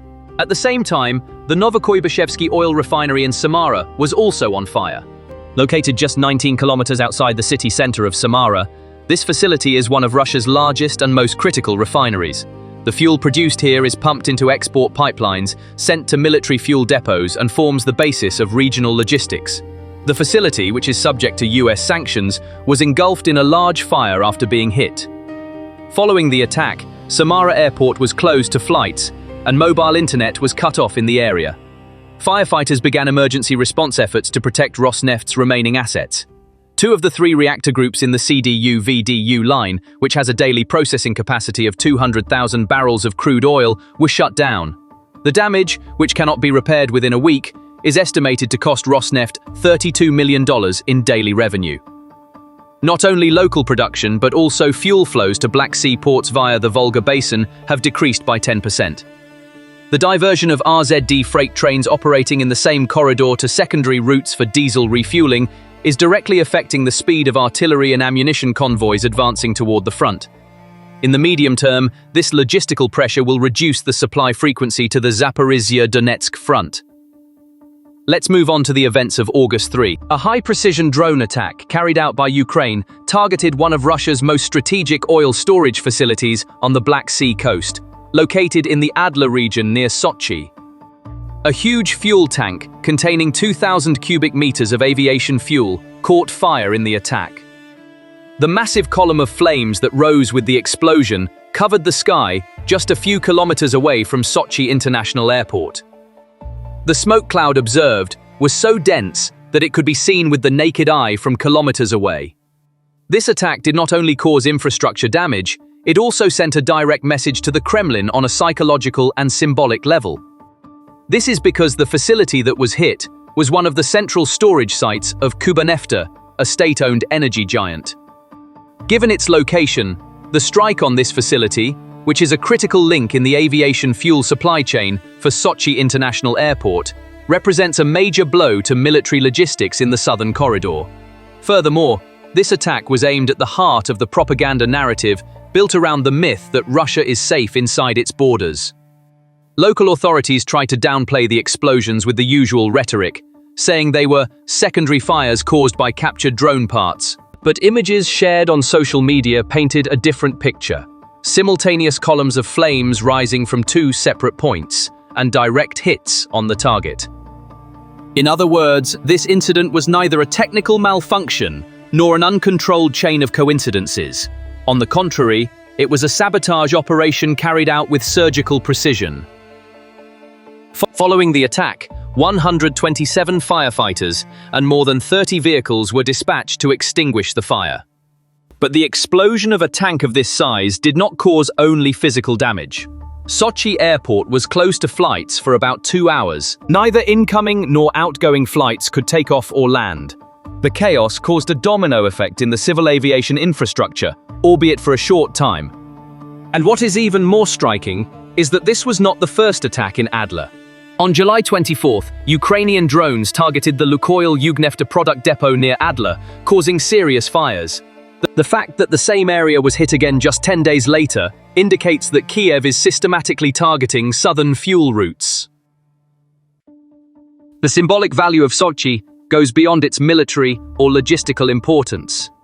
It was the stage where Putin transformed the 2014 Winter Olympics into his international showcase. It was presented as an untouchable zone, where the Kremlin sought to polish the image of modern Russia, where foreign dignitaries were hosted, and where the Russian elite vacationed. But on the night of August 3rd, the reality behind this ostentatious showcase went up in flames. It was a moment when war stripped away all the glitz and directly destroyed the myth of Putin's secure rear front. But what really made this collapse visible was not a military report or a government statement. It was a few seconds of reality captured on young people's cell phones. Karina Oshchurakova, who lives in Sochi, picked up her phone after the explosion and shared the rising flames on social media. The images quickly spread across social networks. Contrary to the official propaganda shrouded in silence, these images showed how vulnerable the rear front actually was. And the result was not long in coming. Russian authorities detained Karina, initiated administrative proceedings against her, and fined her 30,000 rubles, or about $375. Moreover, they tried to discredit her in court with allegations that she had been drinking and was unable to assess the situation properly. But it was too late. The video had spread as fast as the fire. The Kremlin's narrative of backward immunity collapsed not only with exploding tanks, but also with a 30-second video. The Russian business magazine Kommersant presented striking data on the damage caused by these attacks. The attacks may have reduced fuel production by 40,000 tons per day. This figure is large enough to shake both the market and the Ministry of Energy. So what is Moscow's solution? The usual reflex: turn off the tap. The Kremlin has once again resorted to its well-rehearsed response to economic turmoil. With a decree that came into force on July 30th, Russia suspended most of its gasoline exports for at least 2 months. The reason is clear: to prevent prices from skyrocketing in the domestic market and to prevent panic buying and local shortages. But this decision is nothing more than carrying water to a fire. Analysts say that the Kremlin's reflex to protect the domestic market cannot hide the collapse of its actual production capacity. In particular, the partial shutdown of the Ryazan refinery and the complete shutdown of the Novokuybishevsky refinery are further upsetting the balance at a time when supply is already insufficient. The decree is valid until the end of September for now. But with the fire raging inside, closing the door to the outside is not a solution, only a delayed crisis. As the Kremlin clings to its export ban, the real problem is its inability to produce. Empty tankers are a sign that not only the ports are emptying, but also the war economy. All this pressure aside, the Kremlin's budget was already 3.7 trillion rubles in deficit in the 8th month of 2025. This is a precipice almost unheard of in the history of Russian finance during non-war periods. Military spending is climbing, energy revenues are falling, the ruble is losing value, but the war is becoming even more expensive. Moscow's coffers are rapidly emptying. Behind this financial erosion are not only Ukrainian drones or sabotage attacks, but also the transformed form of sanctions. The new oil price cap, introduced by the European Union in the summer of 2025, is deeply cutting into Russia's margins on the global market. While the old price cap system set fixed limits, the new system is flexible. For each oil shipment, the Russia price is fixed at 15% below the market price. In short, even if prices rise, Russia always lags behind. They earn a little less per barrel. With each ship departure, a little more blood is drawn from the budget. This system does not directly ban exports, but it is a slow, systematic strangulation. The Kremlin continues to pump oil, but it is pumping volume, not profit. Value is being quietly sucked out. And then came another blow, this time from across the ocean. The Donald Trump administration began imposing a 25% tariff on India. On the surface, it may appear to be a routine trade war maneuver, but it is actually a strategic move aimed directly at Russia's energy lifeline. Russia accounts for approximately 40% of India's crude oil imports. Delhi has been Moscow's largest customer since 2022. After losing the European market, this is the Kremlin's main customer.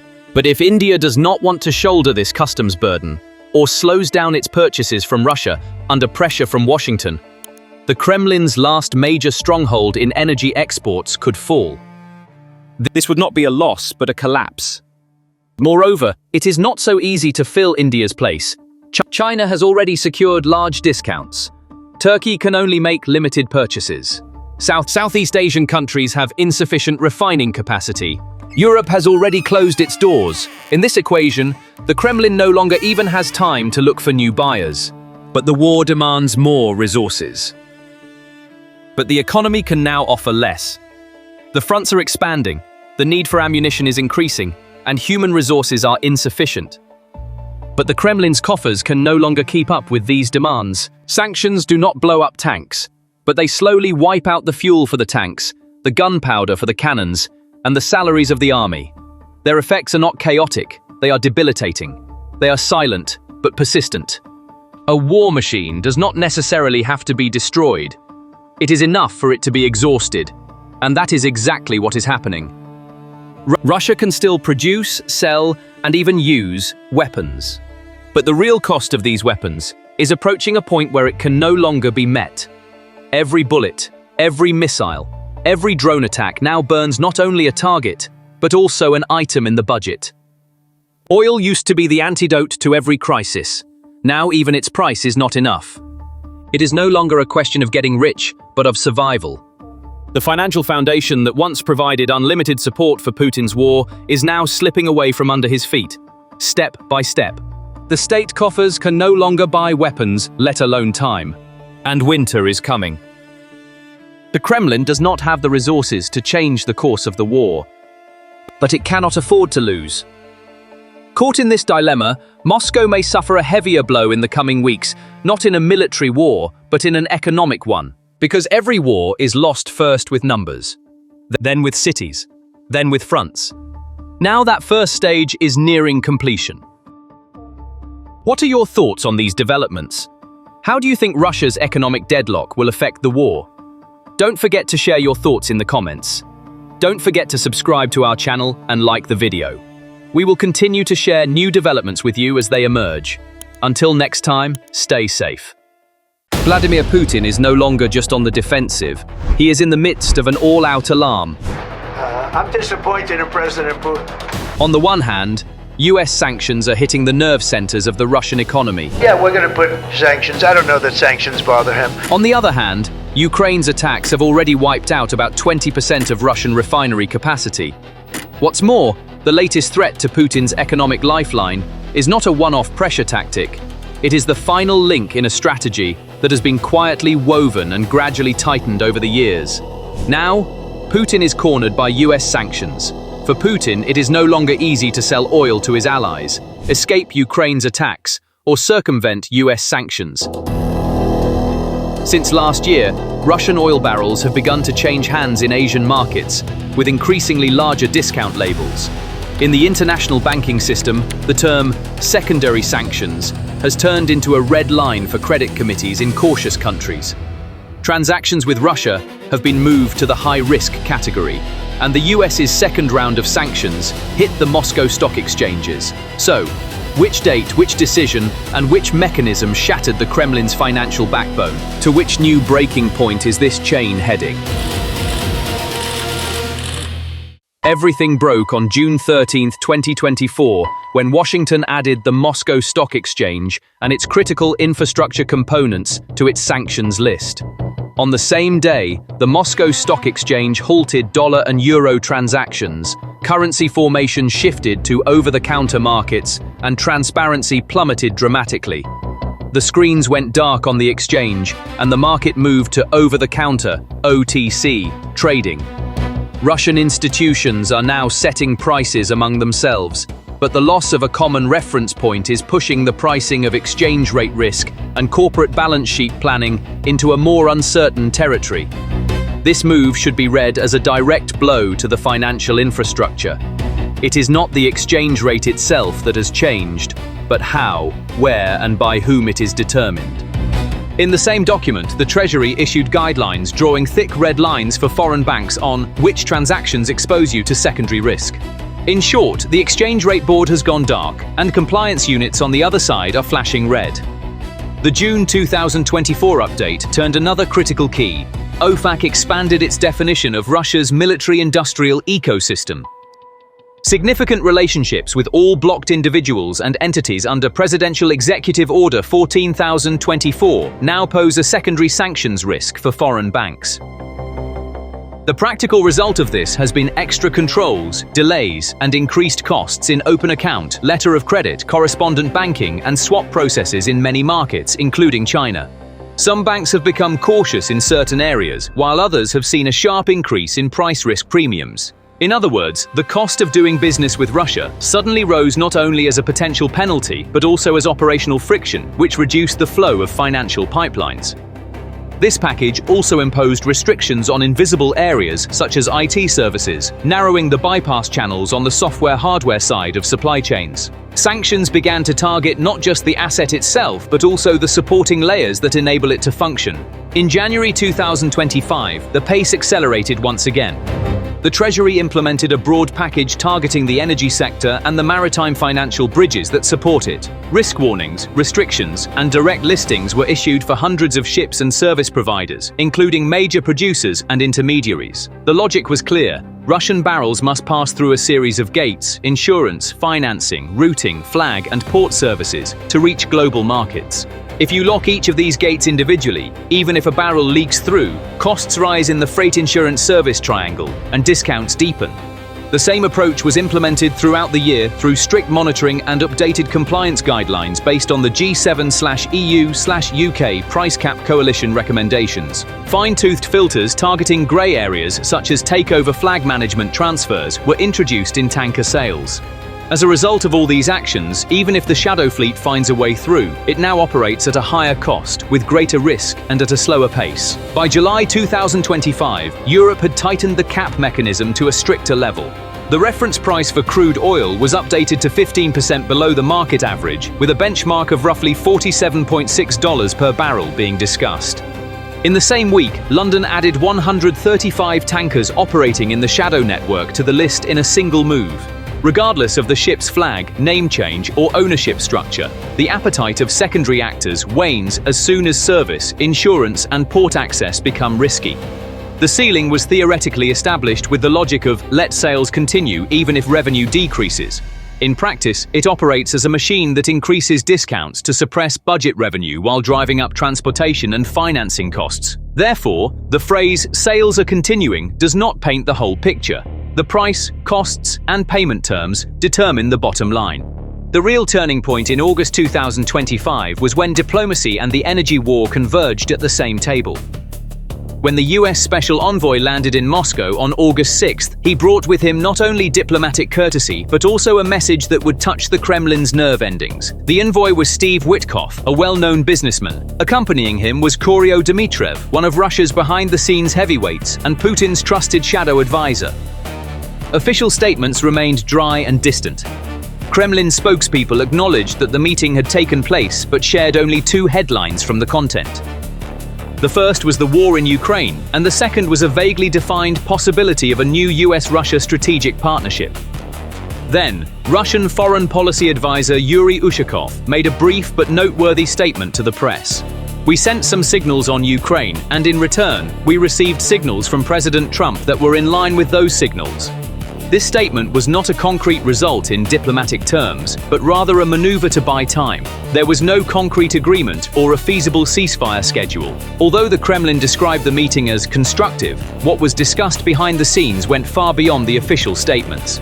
This is because there was another issue on the table that was just as critical as Ukraine. As you might have guessed, this issue was oil. Approximately 40 to 45% of Russia's budget comes from crude oil and petroleum products. These revenues were also fueling the war in Ukraine. Moreover, a large portion of this export was carried out through methods known as the shadow fleet. Trump's message to Moscow was crystal clear at this point. Either agree to a ceasefire, or these tankers will be your next targets. The 2025 Sanctions Act, awaiting approval in Washington, was the framework for this message.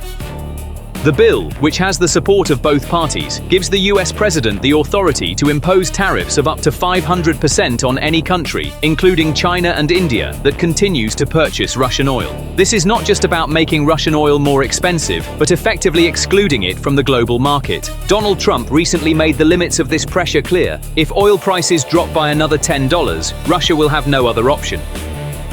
Energy analyst Thomas O'Donnell sums up the purpose of these new sanctions in a single sentence. They are designed not to reduce, but to completely cripple. The plan is simple, but effective. The US and its allies will flood the market with their own oil and natural gas surpluses. This will facilitate the implementation of secondary sanctions and virtually eliminate Russia's chances of finding new buyers. In such a scenario, Moscow would not only lose revenue, it would also lose the energy industry that fuels the war, its naval fleet, and its influence as a rulemaker in global energy markets. For Washington, this is a double win. The US would both strengthen its energy dominance and strike Putin with his own weapon. If this coordination continues uninterrupted, the map of global oil flows could change in the coming period. Official data already shows a sharp 27% drop in oil and natural gas revenues compared to the same period last year. This translates to a 19% decline in the state's total energy revenues. Under normal circumstances, this figure alone would be enough to set off alarm bells in Moscow. However, there are other blows that are exacerbating the situation. First, Ukraine's drone attacks on Novoyarsk have disabled one of Russia's last major functioning export ports. This port was not only critical for crude oil shipments, but also for refined product exports. The disruption there has triggered a domino effect in Russia's supply chains to the Far East and South Asia. Just as this shock was unfolding, the European Union took a new step by lowering the price cap on Russian oil. The maximum price allowed per barrel will now be $47.60. According to Brussels calculations, this reduction will result in a loss of approximately $18.75 billion in annual energy revenues for Moscow. This is not merely a theoretical estimate. Current export figures and market trends indicate a high likelihood that the loss will reach these levels. However, the crisis does not end there. Systematic attacks on Ukraine's energy infrastructure are severely eroding Russia's refining and logistics capacity. In particular, disruptions in diesel production have caused a supply shock in the domestic market. With refineries offline and shipping routes disrupted, diesel prices have risen to such levels that freight trains can no longer cover their operating costs. This financial pressure has also impacted Russia's most critical internal logistics network, its railways. Some workers on certain routes have been granted 2 days of unpaid leave per month due to the government's inability to pay wages. This is weakening both workforce motivation and transportation capacity. On top of all this, the new sanctions package that the Donald Trump administration is preparing to implement will further destabilize this already collapsing system. What is happening internally? The ruble strengthened throughout 2025, reaching its best levels against the dollar in 15 months during the summer, with appreciation reaching 40% since the beginning of the year. However, this is a currency regime supported by capital controls, tight monetary policy, and exporters' foreign exchange sales obligations, rather than natural market flows. Moreover, it is a double-edged sword. While the ruble's appreciation has curbed import costs and provided temporary relief for inflation, it has weakened the conversion of oil and gas revenues into rubles for the budget and eroded exporters' profit margins. This is why the Kremlin's preference for a controlled weak ruble is frequently mentioned in the literature. However, demonstrating exchange rate strength is sometimes seen as a useful signal for managing the financial friction created by sanctions pressure. In short, the exchange rate picture reflected internally makes sense when read alongside the pressure on payment and shipment chains externally. The friction on the payment side accumulates in statistics as trade receivables. As the banking channel slows down and becomes more expensive, exporters extend more credit to their buyers, creating an invisible cost in cash flow. This reliance on trade credit is one of the clearest signs of the divergence in trade and finance channels with Russia since the war, and it is fueled not only by banks' reluctance, but also by increased documentation requirements in insurance and compliance layers. In other words, the goods go, money comes model is no longer a straight line. Money is coming in later, at a higher cost, with deeper discounts and a broader risk carrier. This is putting much more strain on the cash register than the daily exchange rate. Another outlet has emerged around Type C accounts. In the context of frozen Russian assets in the West and frozen foreign assets in Russia, Moscow has been trying swap-like exchange mechanisms and netting methods for some time. The regulation dated August 7, 2025 opened this valve a little more by allowing certain asset transfers from Type C accounts belonging to foreigners to be transferred to local investors as part of swap transactions. Legal experts are debating how practical this will be in practice, as the counterpart value typically amounts to restricted securities. But one thing is clear, these moves signal an effort to breathe life into frozen payment channels through domestic solutions. On the Western side, similar designs, such as securing Ukraine loans with the proceeds of frozen assets, were discussed around the same time. The two camps are testing different keys on the same file. We can observe how the bottleneck in the maritime sector has grown through the maritime warnings issued by the coalition government. The shipping guidelines updated in the fall of 2024 narrowed the grey areas with provisions such as transparency in tanker sales, separation of cost items in the insurance chain, and classification of unusual changes in the berthing towing flagging processes as compliance triggers. Claims like, "I didn't break the price cap, I just inflated the freight rate," have been made harder to justify with line-by-line cost proof and third-party verification in contracts.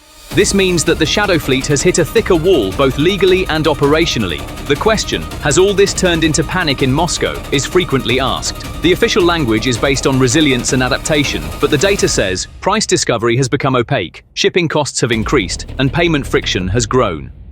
The strengthening of the ruble has brought relief to imports and labeling, but it is weakening budget items denominated in rubles.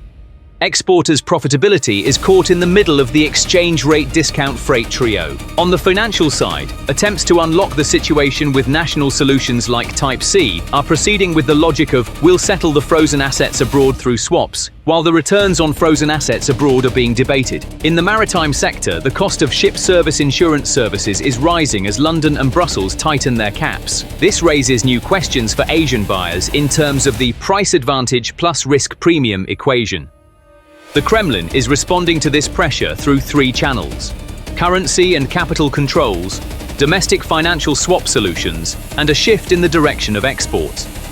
A show of strength on the currency and exporters' foreign exchange sales obligations are managing inflation expectations in the short term, while simultaneously reversing the currency's impact on budget revenues. To compensate for this, maneuvering room is being sought in the tax expenditure borrowing balance. Type C and similar valves are being tested in financial settlements. However, in practice, these do not fully open the broken chain but only distribute the pressure. Although the export direction has shifted toward Asia, price caps and service restrictions have made discounts the new normal. Therefore, the net ruble left in the treasury from each barrel sold is thinner compared to the pre-war balance. Rather than asking whether this picture shows traces of panic or traces of a plan, the most reasonable question is, how fast is money leaving the treasury, and how fast and with what difficulties is it returning? The opacity of the exchange rate shifting from the stock market to OTC markets is disrupting price risk transmission, while rising costs at sea and increasing compliance premiums at banks are slowing down cash conversion speeds. The Kremlin is aware of this and is opening channels to keep the system afloat through currency capital controls and Type C valves. But the scope of these channels is limited. It is easy to say, I am selling.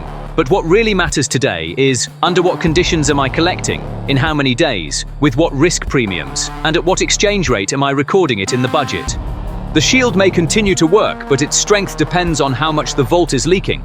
What do you see? Is exchange rate strength or friction in the vault more dominant? If price caps and tanker lists remain as strict until year-end, will the discount on Russian barrels stabilize, or will alternative routes erode part of the cost? Will the secondary risk guidance from the banking side create a thicker caveat, especially in Asian finance, or will it settle into an acceptable risk premium standard in selected channels?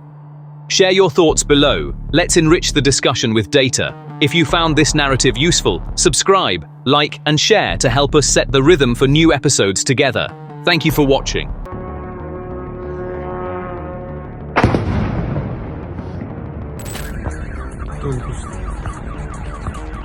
In a single night, Putin's missile supply chain was shaken. Production, testing, and acceptance chains were all paralyzed at once. What's more, these were KH-32, KH-101, and KH-59 missiles. Each of them was located more than 1,000 kilometers behind the front lines. This was no ordinary Ukrainian retaliation. Ukraine had targeted two high-value Russian factories. One was a testing facility for high-pressure gas systems, while the other was a sensitive production plant for guidance and control units. So how did Ukraine paralyze Moscow's missile industry in a single night?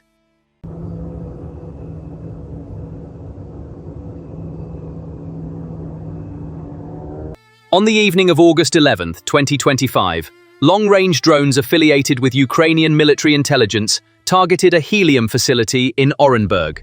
The facility processes 15 billion cubic meters of natural gas annually, extracting helium used in systems such as the KH-32 and KH-101 cruise missiles. Ukrainian sources claimed that this was the only helium facility in the country. Short-term traffic restrictions were imposed on the local road network. A section of the federal M5 Ural highway was closed, disrupting civilian traffic and supply chains.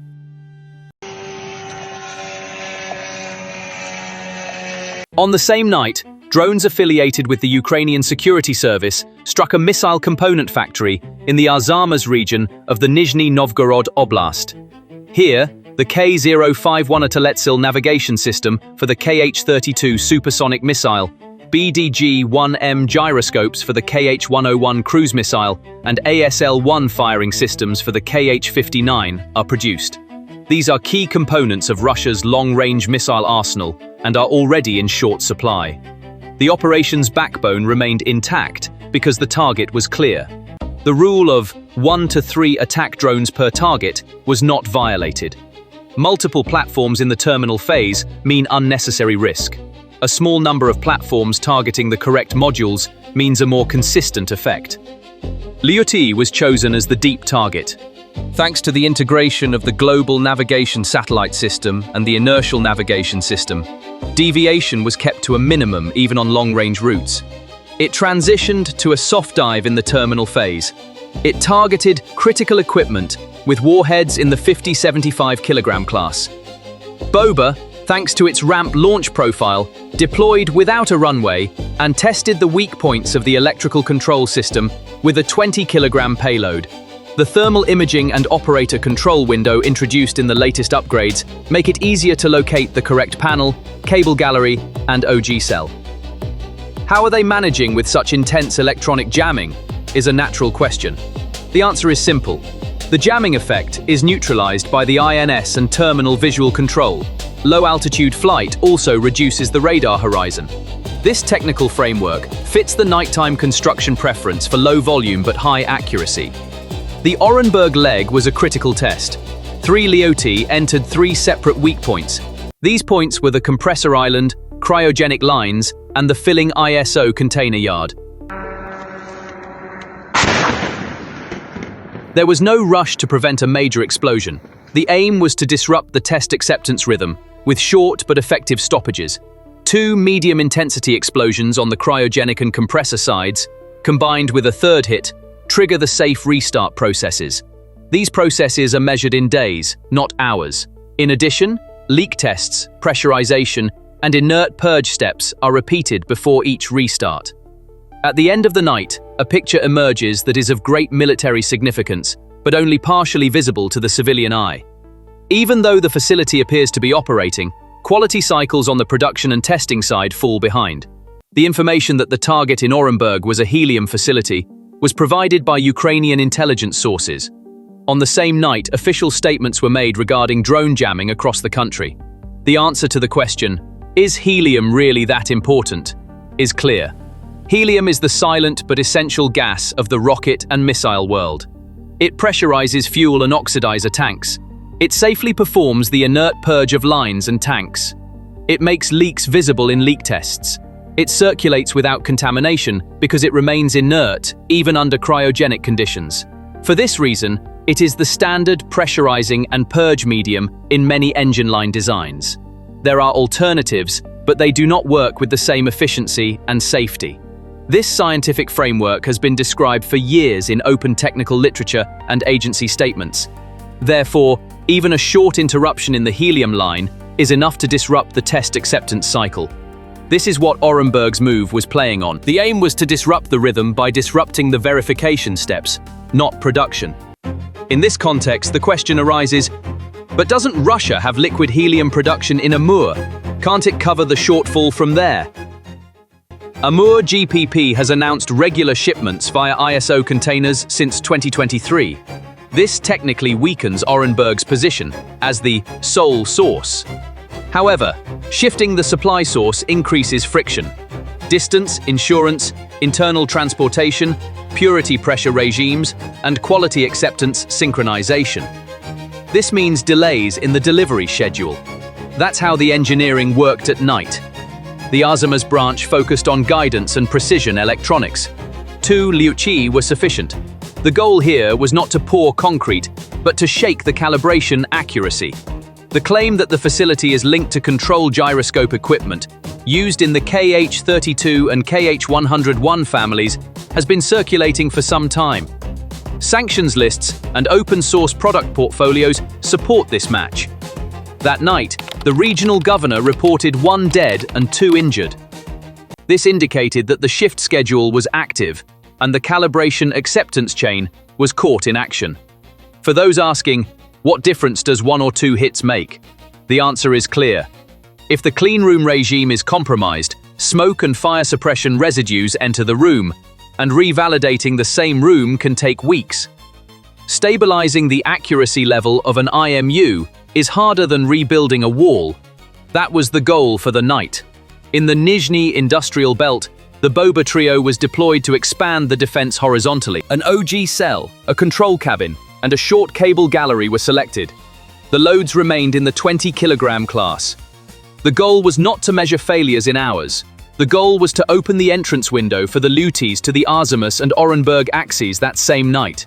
The question, how much space does the 3 Boba defense take up, is not an exaggeration.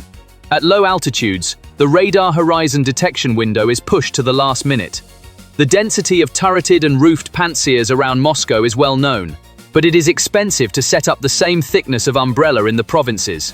On the same night, multiple UAV announcements on the Moscow, Tula, and Nizhny axes showed that defense resources were divided horizontally. The cost asymmetry is simple. Cheap attack vehicles wear down expensive interceptors in terms of time and stock. The pressure of the night came from here. We have clarified the tactical framework up to this point, but why are 2 veins so strained with so few vehicles? The answer lies in the nature of verification and acceptance. If there is no helium, testing waits. If the calibration room is contaminated, acceptance waits. If acceptance waits, delivery waits. If delivery waits, the salvo waits. This chain extends ring by ring. A single night's delay disrupts a week's plan. The Russian side highlights the number of downed UAVs the next day, but small deviations in the delivery schedule are reflected in the public eye without being calculated. This is where the political value of this night comes from. The aim is to put pressure on the planning cycle. Let's ask, but what will this pressure cost Putin? Before answering, let's look at the production environment and economic ground. Russia has ramped up its production of missiles and long-range munitions over the past 2 years. This is indicated by both evidence on the ground and open-source statistics. But this production surge is not unlimited. Most subsystems rely on microelectronics, optics, bearings, CNC machining, and software-controlled equipment. Some of these areas still rely on imports, and China's weight in import channels is obvious. The US and the EU have launched waves of sanctions covering Chinese companies starting in 2024, with machine tools and microelectronics being particularly targeted. Open-source analyses and official statements indicate that in the final quarter of 2023, the majority of Russia's machine tool imports originated from China, with China's share in the microelectronics sector reaching 90%. Efforts were made to slow this trend in 2024 and 2025. The EU also listed Chinese companies in its 14th and subsequent packages. Nevertheless, trade data showed that total China-Russia trade reached a record high in 2024. There are signs of a slowdown in the first months of 2025, but the overall picture continues to be one of substitution from China. The question is, will this line repair every break in the production testing acceptance rhythm immediately? The answer is often no, because it's not just about parts, it's also about processes and verification. That was precisely the target of the night. How does Russia's labor force picture affect this rhythm? In 2025, official unemployment fell to 0.3%. This looks like a nice indicator, but in practice, it means that it is impossible to find workers. The central bank and members of the government have spoken openly about labor shortages. Wages have risen, inflationary pressures have increased, and companies have tried to increase productivity by investing in equipment. But productivity gains take time. At the same time, pressures have emerged on the migrant workforce. In some provinces, security and registration regulations for migrants have tightened, causing bottlenecks in the supply chain, from logistics to retail and construction. On top of that, the war economy has absorbed young workers who are increasingly enlisting in military contracts or the defense sector, leaving gaps in civilian production. Naturally, the directive to increase production collided with the reality of finding qualified workers. This scenario also applies to sensitive production and calibration tasks. You cannot find the same skill set in every province. Therefore, Artemis-type localized damage prolongs the recovery process, even if the facility remains operational, due to a shortage of qualified workers. Accompanying fake unbranded transport networks and route shifts have also been reported. The Russian side denies these allegations, but Korean markings have been discussed on some missile debris believed to have been fired at Ukrainian cities. Will North Korea's ammunition flow replace the calibration helium line that was hit during the night? These are not substitutes, but parallel arms. They can inflate ammunition stocks, but they do not solve the electronic calibration and test acceptance bottlenecks. So the areas hit by Artemis and Orenburg cannot be repaired with North Korean shipments. They only expand the ready-to-use ammunition pool. The strategic balance here is different. Another broad window is the ripple effect of the drone campaign targeting energy infrastructure on production and logistics. Starting in 2024, attacks on refineries and storage facilities periodically took a significant portion of Russian refining capacity offline. The shutdown of facilities like Ryazan and Novokuybishevsk in the summer of 2025 created price and supply pressures in the domestic market and triggered shifts in crude oil export plans. Such energy shocks are not merely economic indicators, they also affect all heating, cooling, energy quality parameters in military production. Production testing acceptance cycles require stable energy. A faulty line is as damaging as an acceptance room hit by night. Therefore, the window opened by Artemis and Orenburg becomes more meaningful when read alongside the energy pressures of the same year. The rhythm becomes fragile. Can China and North Korea close this gap together? The Chinese line is critical in machine tools, microelectronics, optical subsystems, and chemical inputs. The North Korean line can provide volume in artillery shells and short to medium-range missile systems. Together, they maintain Russia's firepower on the ground. However, they cannot repair the fractures on the verification and acceptance axis on their own. This is because verification is inevitably carried out on site, with qualified personnel and under specific cleanliness and energy regimes. Here, Russia's limitations due to labor shortages and sanctions pressure come into play. This is why targeted strikes like Orenburg and Arzamas, even if short-lived, get back on track. This rhythm determines the schedule for salvos targeting cities. Disrupting the rhythm is the biggest gain. The short answer to the question, why can't the Russians stop this, remains the same. The answer lies in low altitude, radar horizon, vast areas, and cost calculations. Towering structures and dense defenses have increased around Moscow. However, establishing a 24/7 homogeneous umbrella over the country's widespread industrial energy logistics networks is costly. Waves arriving from different directions on the same night scatter defense munitions and operator hours. Every downed UAV ultimately consumes a preventive measure, an operator hour, and a radar slice. Russia is responding to this pressure with fake batteries, mobile air defense elements, and tower deployments. But when night falls again, the solution is exhausted and needs to be replenished. This cycle has always given the attacker an advantage in situations where the attacker is cheap and flexible and the defender is expensive and fixed. The disruptions reported in Moscow and surrounding provinces in the latest wave do not change this math. What leverage can Putin pull against this scenario? Let's break it down into 3 points. First, further expand production. New assembly islands, new clean rooms, more shifts. The problem is labor and machinery. The pool of highly skilled workers is limited. The supply of CNC and metrology equipment is under sanctions pressure. China will step in, yes, but installation, integration, and calibration take time. Second, accelerate import substitution. This means R&D and testing. R&D files are also tied to the same helium calibration chain. Third, inflate volume with external supplies. North Korea's arsenal is there for this purpose. However, this volume will not fill the gaps in the quality assurance chain. This is why Russia emphasizes the narrative of successfully shot down UAVs in the defense public sphere while discussing the acceptance room page in planning. Every new wave of sanctions and every new supply restriction intensifies this debate. The war economy accelerated in 2024 and showed signs of cooling in 2025. Wages rose, jobs were available, and sentiment remained positive for a while. But when productivity did not increase at the same pace, costs ballooned. Defense spending in the budget swelled. Inflationary pressure remained stubborn. Supply shocks combined with energy attacks were reflected in the domestic market. Refinery shutdowns in the summer of 2025 caused shifts in import-export schedules. This scenario exerted indirect pressure on production testing acceptance rhythms through defense procurement and industrial electricity quality. In short, while Moscow preoccupied the public with the number of drones shot down, replenishment and production plans were rewritten every month in the background. So where is Ukraine going with this campaign? The answer is to put constant pressure on expensive and fragile systems with cheap and flexible tools.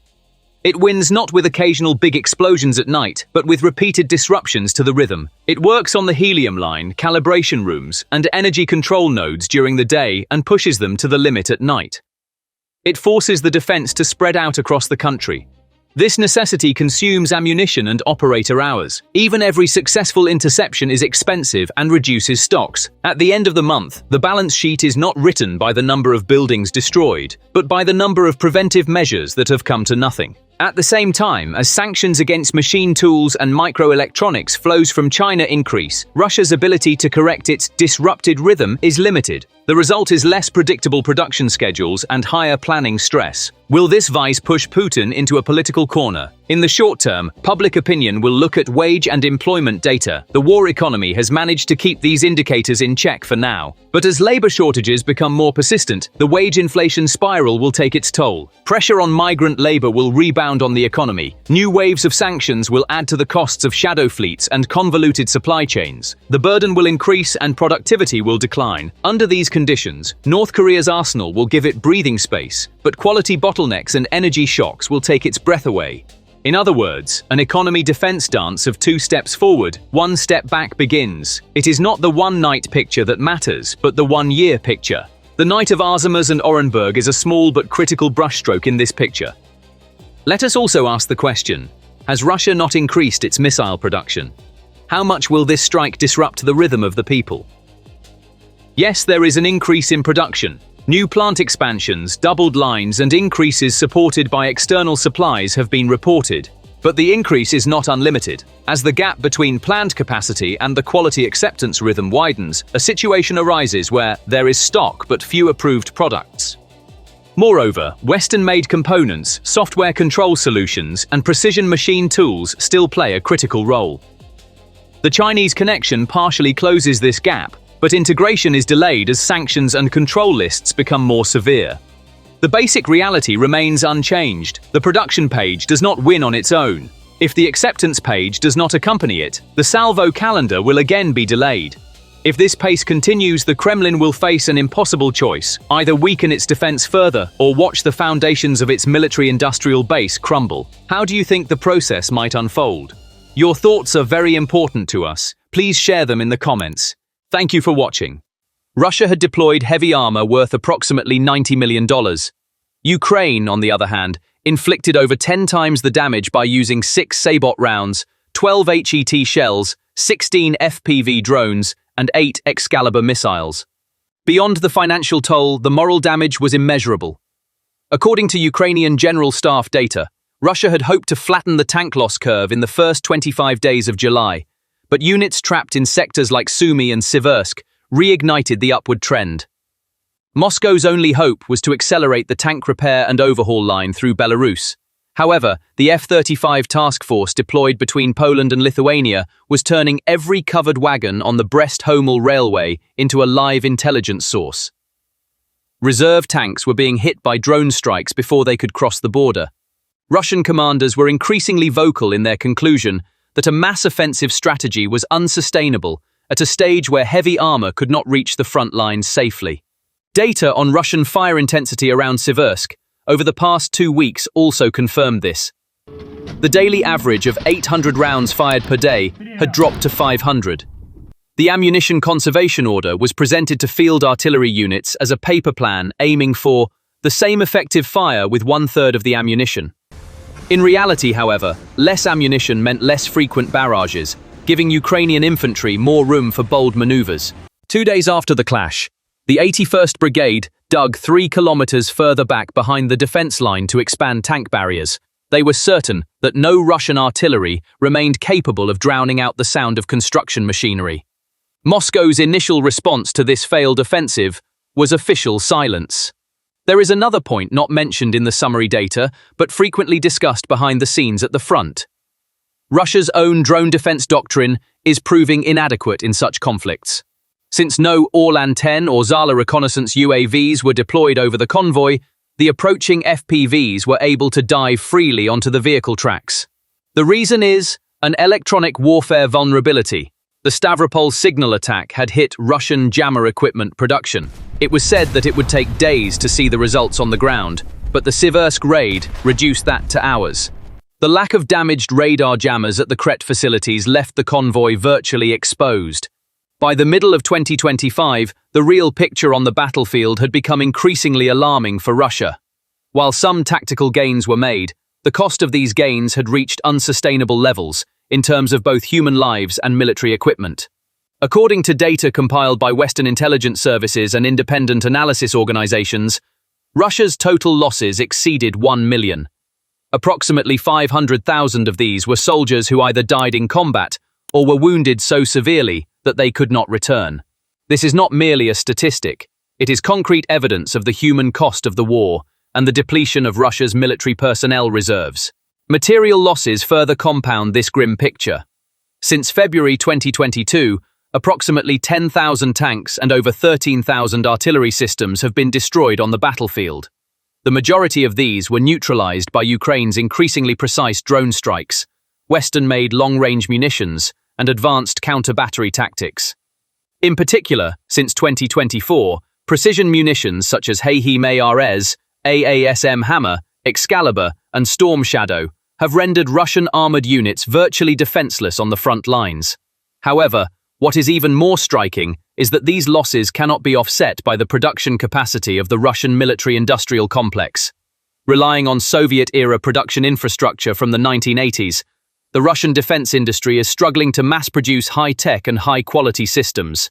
Western sanctions have largely blocked access to sensitive components, such as chips and optical systems. Major tank manufacturers like Uralvagonzavod, can only refurbish and send a few dozen tanks to the front each month. New production has nearly ground to a halt. This production bottleneck has made Russia increasingly dependent on foreign suppliers. Since late 2023, North Korea has become Russia's primary source of artillery ammunition. By the end of 2024, it is estimated that up to 60% of the artillery shells in use on the battlefield will have come from North Korea. However, most of these shells have serious quality issues. Some batches have a dud rate of up to 20%, while some munitions have caused barrel swelling and recoil malfunctions. This situation directly affects not only the effectiveness of the munitions, but also the lifespan of the artillery systems used. This enormous cost is fueling silent but significant public discontent. While open protest is dangerous, the sentiment is clear. A survey conducted by the independent Levada Center in late 2024 found that 57% of Russians support peace negotiations, but only 35% want the war to continue. Putin has avoided a second mass mobilization precisely because he fears public backlash. The inability to muster sufficient volunteer forces to cover monthly casualty rates poses a critical obstacle to war efforts. The most visible opposition comes from the wives and mothers of mobilized soldiers, who regularly stage small protests near the Kremlin demanding the return of their loved ones. The majority of the Russian people may be in a state of passive acquiescence, but this is a fragile consensus born of weakness, not enthusiastic support. The significant increase in the demands of the war on ordinary families could easily shatter this consensus. Given the state's repressive capacity and the fragmented nature of the opposition, a mass popular uprising is the least likely outcome in the near term. However, a devastating military defeat or a complete economic collapse could serve as a black swan event, triggering widespread unrest that could overwhelm the security forces. Let's summarize the situation. The tank duel around Siversk demonstrated how vulnerable classic armored assaults can be in the face of electronic surveillance, drone sabotage, and low-profile ambushes. After 6 minutes of initial fire contact, the fate of the battle was decided not by tracks and firepower, but by the optical algorithm satellite triad. Russia still relies on the shock effect of mass armor, rooted in Soviet psychology. Ukraine, however, has already neutralized this shock by making fire decisions with a single click on a drone screen. While the psychological impact of their losses is downplayed in Moscow corridors as a temporary setback, for the soldier on the front lines, this outcome is the most concrete evidence that the command fuel ammunition chain can break simultaneously. If Belgorod fuel convoys are not replenished and no new jammers emerge from Stavropol in the coming days, every new tank motorcycle assault order will disintegrate faster than the last. The drone debris and burned tank turrets floating in the Siversk Valley are, for now, a silent but powerful reminder of this. What are your thoughts on this matter? We would appreciate it if you could share your opinions in the comments. Don't forget to subscribe to our channel, like the video, and turn on notifications. Your support is invaluable to us. We look forward to seeing you in our next analysis. Thank you for watching. President Trump calling Putin's latest deadly strikes on Ukraine, quote, disgusting. The date has been set in Alaska, the venue is clear, and the agenda can be summed up in one sentence. How will the war in Ukraine end? As Donald Trump announced that he would be setting the table for August 15, a completely different equation was being worked out in the Kremlin. To go or not to go? This is not just a summit, it is an open bait and a simultaneous trap. After Washington made a move to narrow Moscow's sphere of influence in the South Caucasus, it played the Alaska card, and now leaves Vladimir Putin with two bad options. If he goes, he risks being unable to maintain his narrative as an uncompromising leader. If he stays, the label of being the party rejecting peace grows. So is this a chance for peace or a strategic trap? Let's clarify the situation based on details, names, The first anchor is Alaska. Within the new framework set by the White House, Donald Trump announced on August 15 that he is open to meeting with Vladimir Putin in Alaska. The choice of date and location carries both symbolic and strategic significance. Alaska has been a symbol of geographical proximity, but also ideological distance in US-Russia relations since the Cold War. A summit here would offer the parties a neutral but Washington-controlled venue. An important detail is the possibility of a trilateral format has not been completely ruled out. The possibility of Volodymyr Zelensky being invited to the table remains an open card on the table for now. This achieves two things diplomatically. First, it shows that the US does not intend to shape the process solely through a US-Russia bilateral equation. Second, it narrows the space for one of the parties to engage in propaganda in its favor through bilateral talks alone. From Moscow's perspective in particular, this is a move that limits the ability to use the photo op to send a message to the domestic audience that the world is still at the table with us. Trump's statements in the media about some territorial changes have opened up a completely different line of communication. For Moscow, these words create a magnetic effect that could keep alive the expectation that current gains are negotiable. The Putin administration is adept at turning such rhetoric to its diplomatic advantage. However, the same statement is triggering a reflexive alarm in European capitals. Centers such as Brussels, Berlin, and Paris are inclined to quickly take a position against the possibility that such rhetoric could damage Ukraine's territorial integrity policy. Ultimately, Washington is sending a clear but nuanced message. The door is open. But behind that door, there may not be the kind of negotiating table you imagine. Kiev's stance is clear, its language sharp. Volodymyr Zelensky is not merely producing a political slogan when he says, "Ukrainians will not give their land to the occupier." He is drawing a red line based directly on the country's constitution and the framework of legitimate self-defense in war. This statement is becoming one of the most critical parameters of the Alaska scenario. If Zelensky is invited to the talks in Alaska, this line will be formalized live on air, in full view of all diplomatic protocols. This will narrow the scope of the negotiation topics before they even come to the table. Conversely, if Kiev does not take a seat at the table, European capitals will once again loudly proclaim that there will be no decision without Ukraine. This situation would erode the legitimacy of a US-Russia-centered bilateral photo opportunity. Precisely for this reason, Zelensky's possible participation serves as a stress test that would blur the narrative of an uncompromising victory that the Kremlin is trying to construct internally. The format of the talks is not just a matter of diplomatic timing, it is also a decisive threshold in determining who will gain the upper hand in the propaganda war. European capitals quickly recognized this vacuum and stepped up the diplomatic tempo. Chevening House in the United Kingdom hosted a critical meeting between high-level representatives from Ukraine and Europe, hosted by US Vice President J.D. Vance and Foreign Secretary David Lammy. This session clearly conveyed the message that Washington and Moscow will not be the only ones setting the agenda before Alaska.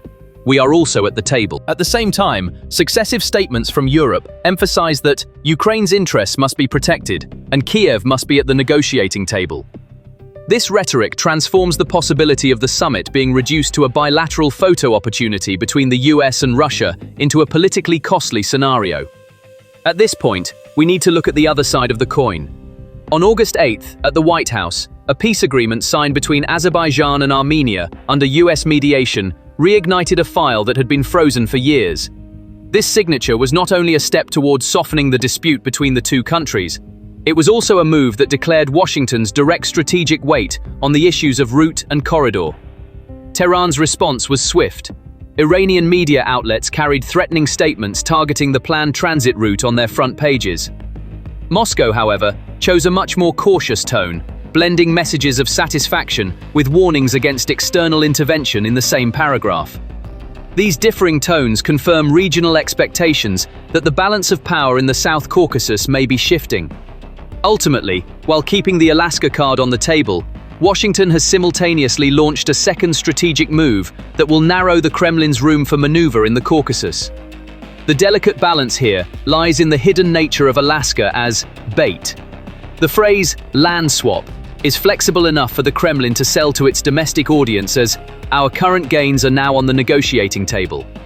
But it is also clear enough to draw strong objections from Europe and Kiev. This dual effect creates an attraction that could draw Putin to Alaska. However, it also brings counterweights into play that weaken the possibility of walking away from the table without making a single concession. As long as the possibility of a three-way format remains on the table, this balance does not become an easy equation for the Kremlin's propaganda and communications team to solve. On the contrary, it becomes a stress line that creates the need to send different messages both internally and externally at every step. There is a cost to every path in the to-go or not-to-go dilemma. If Putin goes to Alaska and Zelensky enters the hall, it will be difficult to take a photo of a double victory. In this case, at best, controlled headlines such as ceasefire techniques and controlled withdrawal will be discussed. Each of these must be explained by Moscow to its domestic audience. If he does not go, he risks being labeled as the party avoiding a planned peace table. Within the framework of public diplomacy outlined by Washington and Europe, this label will determine the axis of debate for a long time. From the Kremlin's perspective, there is no political win-win scenario. There are only possibilities for losing less. At this point, the second prong of the vice is the economic front, where moves have been made over the past year to gradually restrict Moscow's breathing space. The issue is no longer merely adding a few institutions to symbolic sanctions lists. Technical interventions that directly create friction at every link in the payment, transportation, and financial chains have been introduced. For example, the suspension of dollar and euro transactions on the Moscow Stock Exchange has shifted the exchange rate from official platforms to over-the-counter markets, effectively locking price discovery into a closed-loop system. This situation has made it harder for everyone, from importers to energy giants, to manage currency risk, while also significantly dampening international investors' appetite for pricing in Russia. On the energy front, shadow fleet operations led by the US, EU, and UK around the G7's oil price cap have left Moscow facing a significant cost increase in the critical triangle. The EU's decision to raise the price cap to $47.6 per barrel has further deepened the already high discounts applied to Russian barrels on Asian routes. Moreover, London's move to add 135 vessels to its sanctions list in a single stroke has placed not only tanker owners, but also the port, insurance, and brokerage networks serving these vessels on a chain reaction risk list. As a result, every dollar Russia earns from oil and natural gas must now pass through a more expensive, slower, and less predictable logistics filter. On the road to the Alaska summit, the Kremlin is being forced to navigate a steeper, slipperier slope, not only at the geopolitical table, but also in its budget tables. The risk of losing both political and economic momentum grows with every step. Let's zoom out a bit and return to the strategic crux of the matter. Washington wants the photo op in Alaska, but the real value of that photo will be determined by who is in the frame and what political notes are written underneath it. If Zelensky is at the table, Ukraine's constitutional sovereignty will be the main headline, framing the entire text. Europe's position of no decision without Kiev reinforces this headline and narrows the diplomatic maneuvering room in the text. In such an environment, even if the phrase land swap remains on the agenda as a perception element that the Kremlin can market to its domestic audience, it loses its technical feasibility on the ground. Because the equation on the table is no longer just about which territories will be discussed, but which principles will never be up for debate. This removes Alaska from the stage as an opportunity offering Moscow an easy victory, and turns it into a diplomatic laboratory where the concessions that can be made and those that remain above politics as red lines are tested. This is precisely why the timing of the Caucasus move is critical. Washington sent two clear signals with the South Caucasus peace agreement. Russia is no longer the sole decision-maker here, and I will invest real capital in regional transit and energy networks. Iran's harsh response reveals how delicate the balance is for the planned corridor. But the real problem for Moscow is that the rules of the game are now being written in other capitals. Once this threshold is crossed, the Kremlin's motivation to sit at the table in Alaska will diminish, while the strategic and image losses of walking away will grow. Ultimately, the element of attraction lies in Alaska, while the element of pressure lies in the Caucasus. Putin, however, cannot find a set of moves that would allow him to gain the upper hand on both chessboards at the same time. Personal political narratives and domestic public pressure are making the Alaska equation much more complicated for both the Kremlin and the White House. Putin's most effective domestic policy tool to date has been the victory photo. However, in the Alaska scenario, the Kremlin can no longer decide on its own with whom, on what stage, and in what image language this photo will be taken. Zelensky's possible entry into the hall, the simultaneous emphasis from European capitals that Kiev must be at the table, and the increased visibility of the US in the South Caucasus are blurring the composition of this photo. On the other side, Washington also has to manage its own risks. An overly vague framework could trigger the perception in Ukraine's domestic public opinion that the West is selling us out, which would both narrow the maneuvering room of the Kiev administration and damage the strategic credibility of the US. Therefore, keeping the possibility of a trilateral format open, adding a Kiev's approval clause to the final text as a security lock, and ensuring Europe's coordinated involvement in the process serve as a security belt for the White House, minimizing not only diplomatic, but also internal political costs. Thus, Washington is pursuing a policy of balance to bring Moscow to the table and maintain Kiev's confidence. However, this balance requires both sides to produce different narratives that they can sell to their own public. The military and economic realities on the ground are directly narrowing the framework of the Alaska talks. Russia's critical infrastructure losses from long-range attacks, the necessity of rebuilding its logistics networks, and the cost of additional defense lines against the growing drone and missile threats are shaping not only the front lines, but also the diplomatic arena. Each of these technical necessities coincides with the Alaska talks timeline. The period between the end of summer and the beginning of autumn is a threshold where the impact of the price cap insurance freight triangle on the budget will become clearer.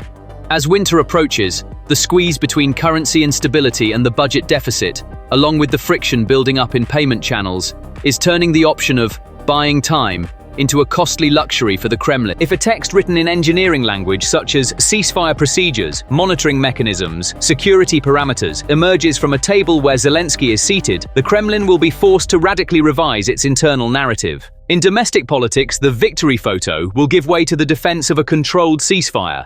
This prolongs the narrative on television screens and requires a detailed defense rather than short slogans. Accusations of concessions rise among nationalists, while liberals criticize the government for being too late. The EU and Kiev will consider the text a minimum common ground and want to immediately establish follow-up committees. This turns into a ruler that measures Moscow's room for maneuver on the ground within weeks. Expectations of a controlled ceasefire may temporarily ease the ruble, but if doubts about implementability persist, financing channels will not open permanently. Hopes for discounts on insurance and freight rates will immediately reverse with the number of violations on the ground. Monitoring missions and sensor tracking packages come to the fore. This links the risk of a shadow fleet and secondary sanctions to automatic monitoring. Maneuvering secrecy decreases.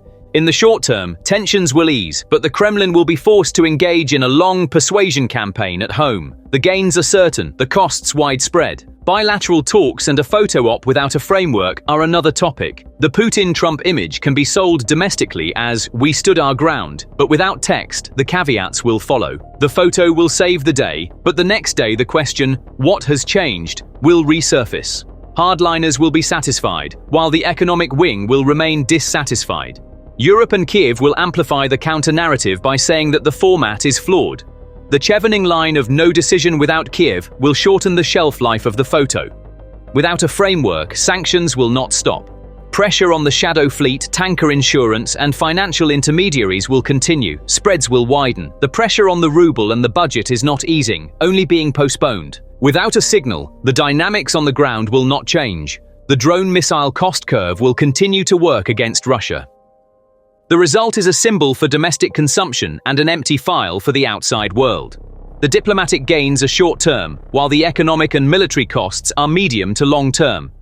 Postponement or an empty exit is another possibility. The label of the party that rejects peace quickly sticks. Washington and Brussels increase pressure with a synchronized policy set. Toughness is marketed as resistance, but concrete problems such as refinery fires, diesel shortages, and wage cuts quickly erode this narrative. Trip-like initiatives gain momentum in the Caucasus. Connectivity without Russia becomes the norm. The regional table meets without Moscow.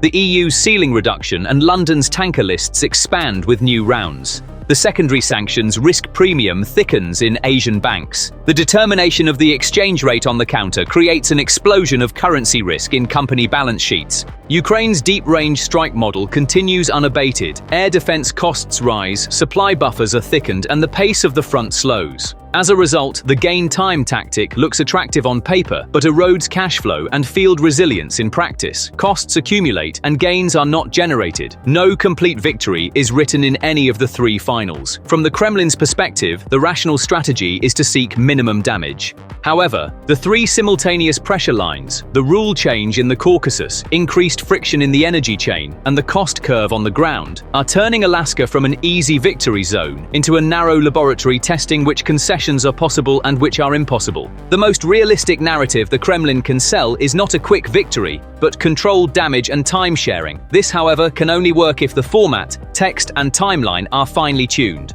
To summarize so far, Alaska is bait, attractive but conditional. The Caucasus is a vice, invisible but permanent. Europe is the hinge between these two moves. It provides legitimacy and the framework. If Putin swallows the bait, he cannot emerge without concessions.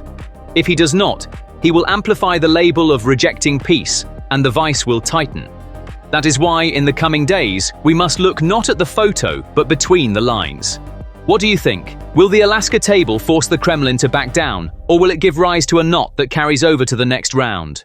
Thank you for watching. Don't forget to like the video and subscribe, and we'll see you in the next analysis. A. The Russian army has once again come to the brink of collapse. This time it wasn't a platoon that withdrew from the scene, but a fully fledged regiment. There were no orders from above, nor was there an attack on the front lines.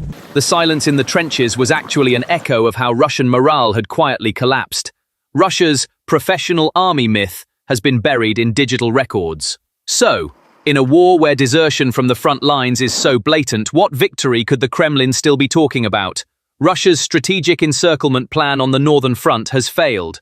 The Kremlin's goal was clear: to tie down Ukraine's defense reserves in the border regions, lock them into the area around Sumy, and ease the pressure on its offensive in the east. For this reason, a large Russian force expanded from around Belgorod and Graveron, and gathered at the border from the north.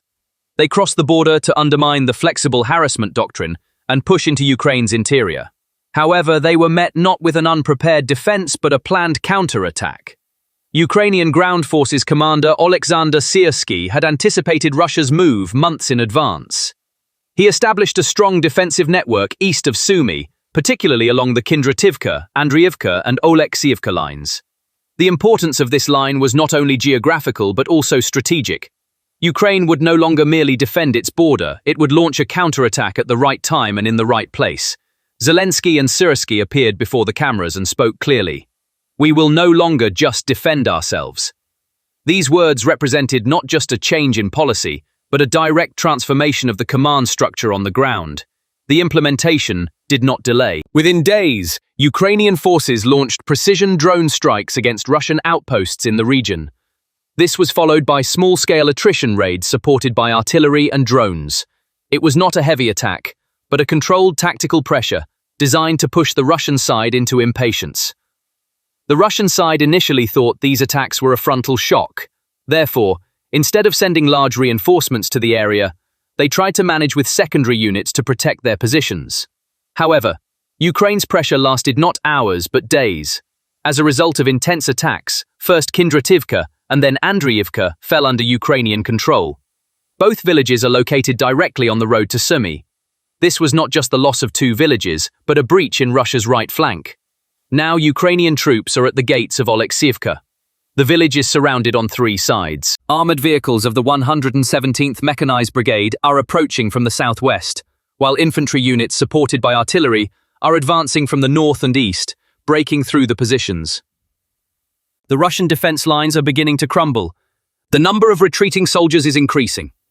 That sentence was the first link in a chain that would break apart behind the front lines. Drone operators couldn't keep up with counting the tank turrets. Despite 3 years of harsh conditions, for the first time, an entire brigade was breaking the chain of command and fleeing for their lives. The route of the tank column, which was being broadcast live to global media, was confirmed by satellite companies' subsequent footage. What was visible to the naked eye was this. The convoy turned around Kindrativka, reached the Andriivka border, slipped into the forest line, and instead of turning toward Belgorod, veered north. However, frontline radio traffic told a different story. Fuel rations had been reduced to 50 litres per soldier. Half of the ammunition had been left behind because the northern depot had blown up during the day shift, and instead of orders, template messages like "hold your positions" were being sent. When there is no hope left, the first rule is broken: the unit saves itself. Thermal images confirmed that they had fled before the engine blocks had cooled. They had no means to wait for a tow truck from their own ranks. The crew abandoned their armor 4 to 5 kilometers from the front line and blended into the riverbank. 1/3 of the attacks targeted ammunition trucks, 1/3 targeted fuel tankers, and the rest targeted portable radar and radio towers. The impact of each successful strike is felt directly at the front. If artillery batteries are firing 600 rounds a day, that number drops below 200 on the evening the depot is hit. Ukrainian analysts call this leakage logistics. Even if the point you hit is small, it cuts off the breadth of infantry and armored vehicles with limited fuel reserves. In the heat of battle, the red light on the engine gauge triggers a collapse in morale. That's when the escape begins. The moral impact of this breakdown spread across social media in just a few hours. Channels created by Russian soldiers' mothers were flooded with posts like, "The Sumi group is silent. My son hasn't written in 5 days." Lists leaked from a mobile storage center in Belgorod confirmed the shortage of fuel wagons. When logistics routes are disrupted by a swarm of drones equivalent to a train, waiting lines can stretch up to 60 hours. At that point, if the commander at the front has no fuel, the only option left is to order the tanks to dig in and wait. The fact that the machines pulled into the line of fire were not designed for trenches also accelerated the escape. The T-80 chassis is heavy, its tracks sit deep, and it doesn't dig in the rear to prevent movement. Once the fuel runs out, it becomes a massive target. Even the withdrawal orders, issued by commanders, couldn't reach the rear in time because radio towers were frequent targets of Ukrainian FPV attacks. The Ukrainian side did not use this situation merely as a trump card behind the front lines. It also turned it into a media strategy. At the same time, the headline that caught attention in the technical support packages arriving from the West was the land-based variant of the Magura V5 naval drones with extended range.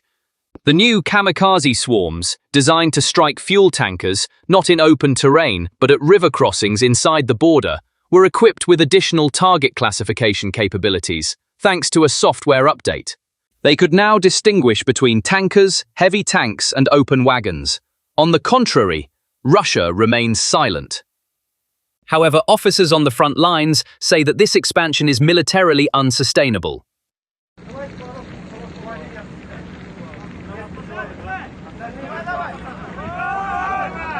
Просим разобраться в данной ситуации. Нам был дан приказ командирам роты. Vladimir Putin is no longer fighting only on the front lines, but also against betrayal within his own ranks.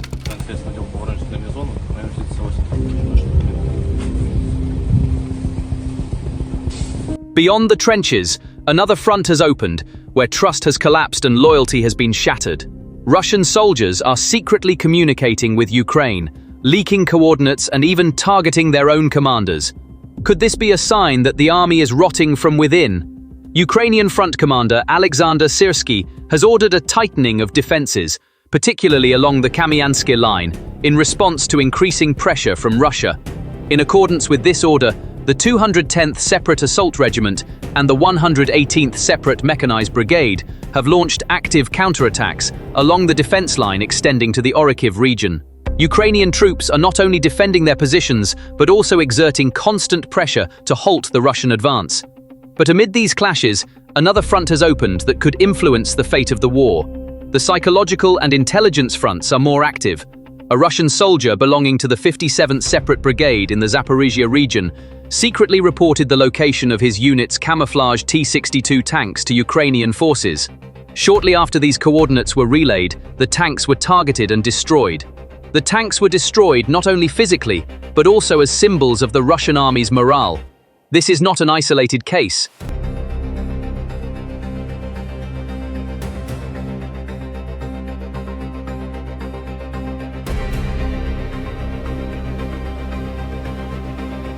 Numerous reports from the front lines in recent weeks indicate an increase in similar tip-offs. Ukrainian intelligence sources report that some Russian soldiers have begun sharing coordinates of troop movements, armored formations, ammunition depots, and even temporary command centers with the Ukrainian side. This trend is even more pronounced among soldiers newly deployed to the front lines. Some are resorting to sabotage, jamming radio signals, deliberately damaging equipment, or revealing the locations of their positions before surrendering. Алло. Здравствуйте. Добрый день. Это Украина? Да, это Украина. СМС-ка пришла, говорит, если хотите сдаться, говорит, можете позвонить. Да, если хотите сдаться. Western intelligence sources classify regular data leaks from within the Russian army as of the second quarter of 2025 under 5 main headings.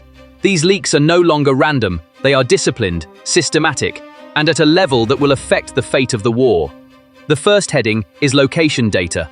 The coordinates of armored units, artillery batteries, radar stations, and ammunition depots located behind the front lines are being directly transmitted. These GPS or GLONASS-supported locations significantly improve the targeting accuracy of Ukrainian artillery. Now, a Smerch battery is no longer hit approximately, but precisely. The second category consists of planning schedules. Details of defensive fortifications, troop rotation timelines, and position changes prepared within the command structure are leaked as PDF files or direct photographs of command boards. These documents hold not only military but also psychological value. Ukraine knows in advance when and where the opposing side is vulnerable. The third stream focuses on logistics logs. In particular, the barrel numbers of fuel convoys, the routes of transport vehicles, their transit times, and tables detailing daily ammunition consumption rates of units are directly reaching Western centers. This is invaluable data not only for attacks, but also for a wear and tear strategy. The fourth and more internal area is morale reports. Complaints sent by soldiers to their commanders, lists of dead and wounded within units,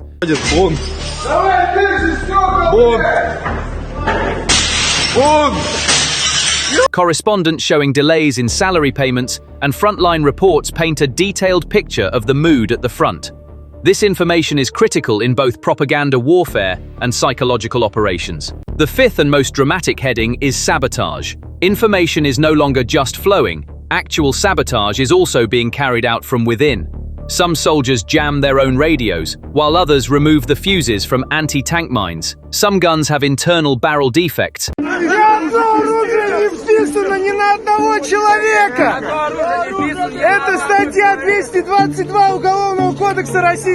And deliberately created recoil problems.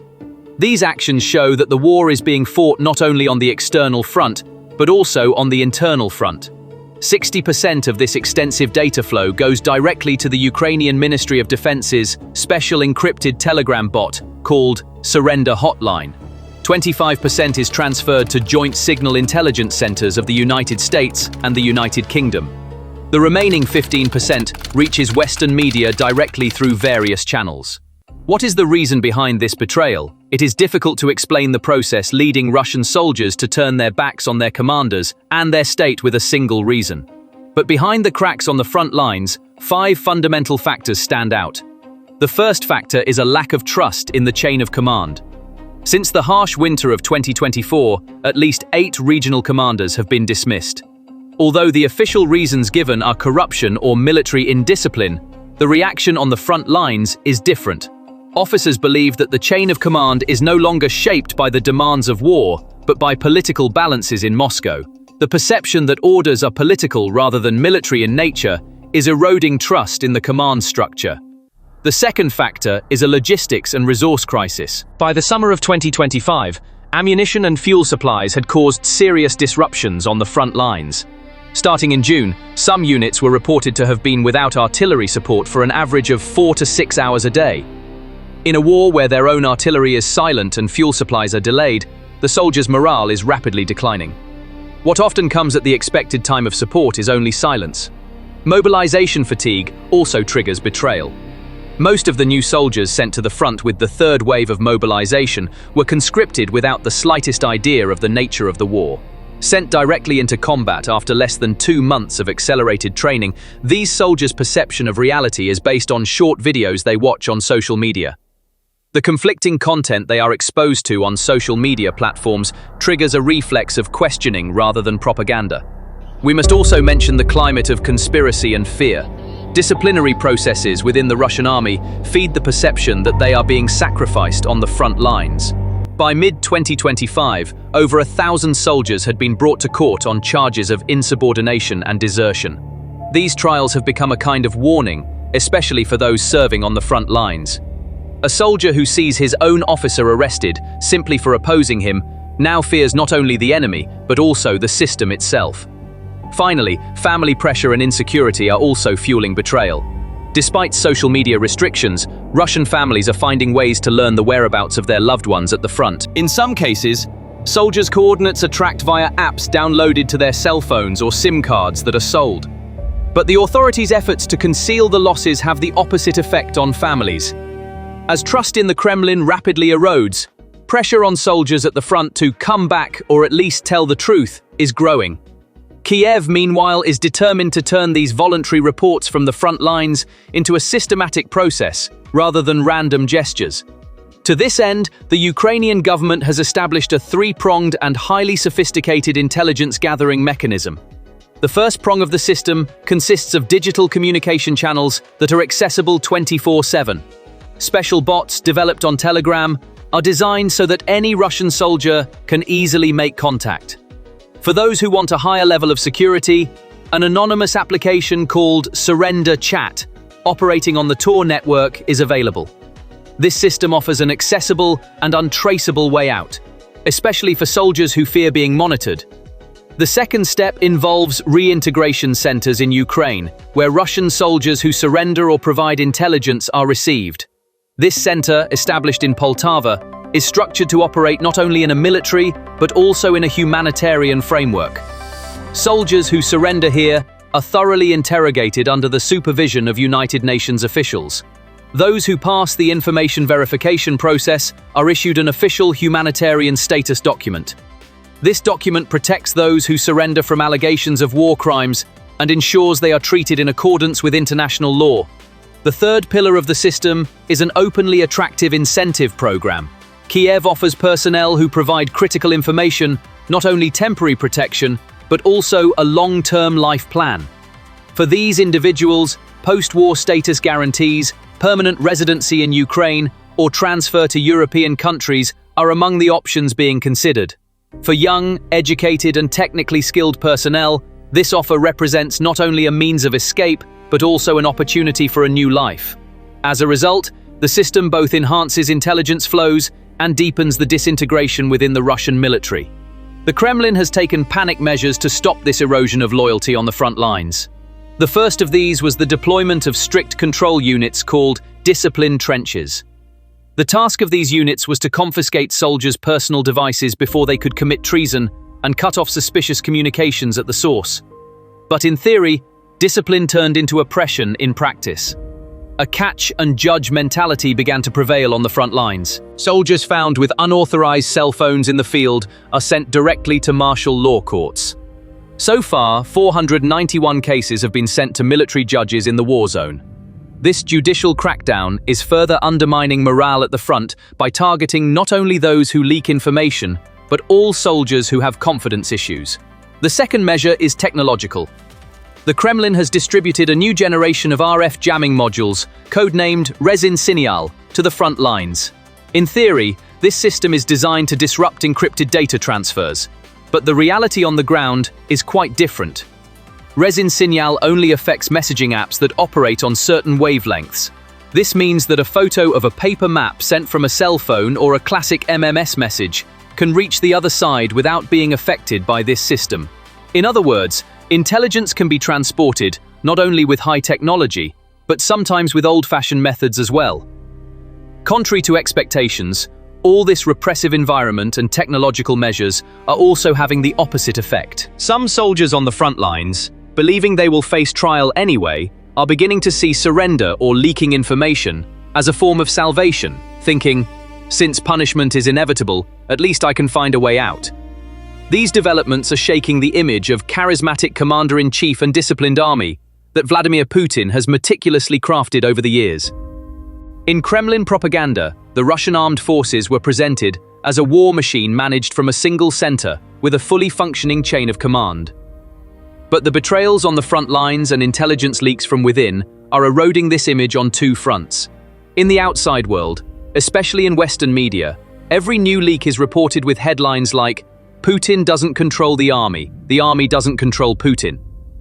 This creates the impression that strategic decisions are not made from above, but are shaped by morale on the ground and the instinct for personal survival. The Kremlin's message that Putin is pulling all the strings in this war, which it has been repeating for years, is becoming increasingly less credible. The picture is even more complex within the country. The families of soldiers serving on the front lines are losing trust in the Kremlin's control of information as they see their sons' locations and even their dates of death being exposed on social media platforms. The question, if their locations can be revealed so easily, why are they still there, has become a daily query. Putin's powerful image as a leader on television is now giving way to skepticism in the silence of kitchens and living rooms. If these intelligence leaks continue at the same pace, the dynamics of the war could shift dramatically on three key fronts. First, artillery superiority could completely shift hands. Ukraine no longer fires blindly. It strikes Russian battery positions with centimeter precision, using coordinates obtained directly from inside the country. This forces Russian artillery units to constantly change positions and distribute their ammunition hastily and irregularly. Firepower decreases, accuracy drops, and panic grows. The second shift occurs in the supply chain.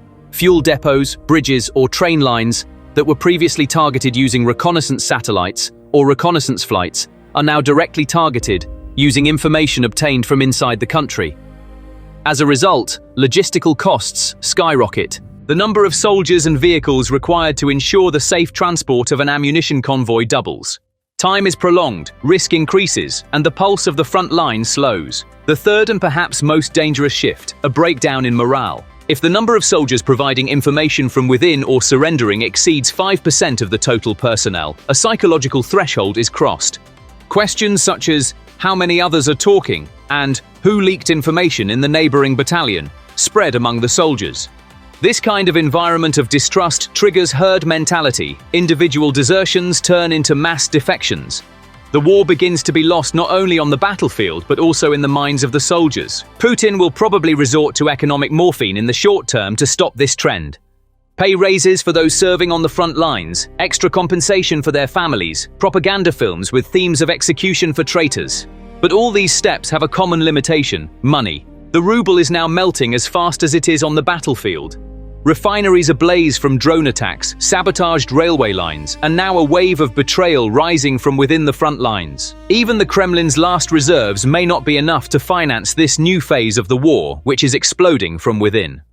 As a result, Moscow's narrative of a strong army and unwavering loyalty is now nothing more than window dressing. On the real front lines, it is not loyalty, but questioning that prevails. A soldier's armor can be repaired if it is pierced, but once doubt enters his mind, no amount of resources can fill that crack. Once trust is lost, it cannot be regained through propaganda, but only through a genuine sense of justice and meaning. If Russian tanks are being hit today not by enemy artillery but by coordinates coming from within, this is no longer an exception but the result of systemic decay. If the Kremlin cannot provide a satisfactory answer to the question echoing in the soldiers' minds, why am I fighting here? Then the direction of the war will no longer be determined by rockets, but by consciences. And those consciences are working in favor of Kiev, not the Kremlin.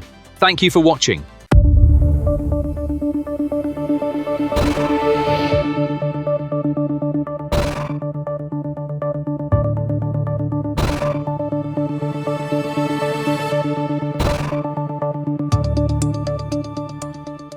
Once considered unshakable, the Russian economy is now a crumbling fortress. The war in Ukraine sparked this transformation. Military spending has skyrocketed, and Putin needs billions of dollars to flow into his coffers every month. And to find this money, the Kremlin has set its sights on its own wealthy, the oligarchs. Since the start of the war, Putin has amassed more than $50 billion from this small circle. A total of 102 private assets have been seized. The Strategic Companies Law, allegations of corruption, violations of privatization, and charges of ineffective management have been the excuses used by the Kremlin to seize assets. Will the Kremlin's internal looting strategy keep Russia afloat, or will it bring it down from within?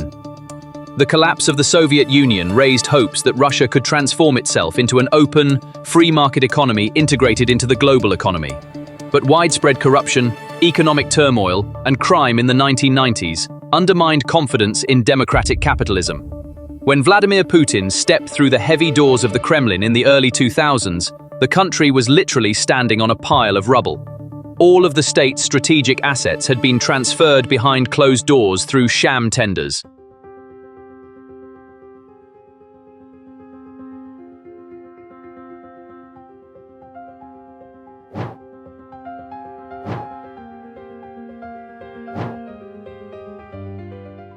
A new class of oligarchs was born during this period. Oleg Deripaska, Boris Berezovsky, Vladimir Gusinsky, Mikhail Khodorkovsky. These individuals, who held sway not only in the business world, but also at the highest echelons of politics, were expanding their economic empires while amassing media and financial power capable of installing and toppling governments. Private jets, mansions in London, and the Côte d'Azur, billion-dollar accounts in international banks. And most importantly, they had a deep network of influence that extended from parliament to the ministries. The president sitting in the Kremlin represented the state as required by protocol. But it was a few rich men behind the scenes who determined the fate of the country. State institutions were governed by laws, shaped by the interests of the oligarchs, and political loyalty was bought with money. This was the backdrop against which Putin entered the scene. When he took the presidential seat in 2000, his first message was clear: the state will be a state again. He warned the oligarchs, stay out of politics, mind your own business. This created a short-lived, silent agreement between the parties.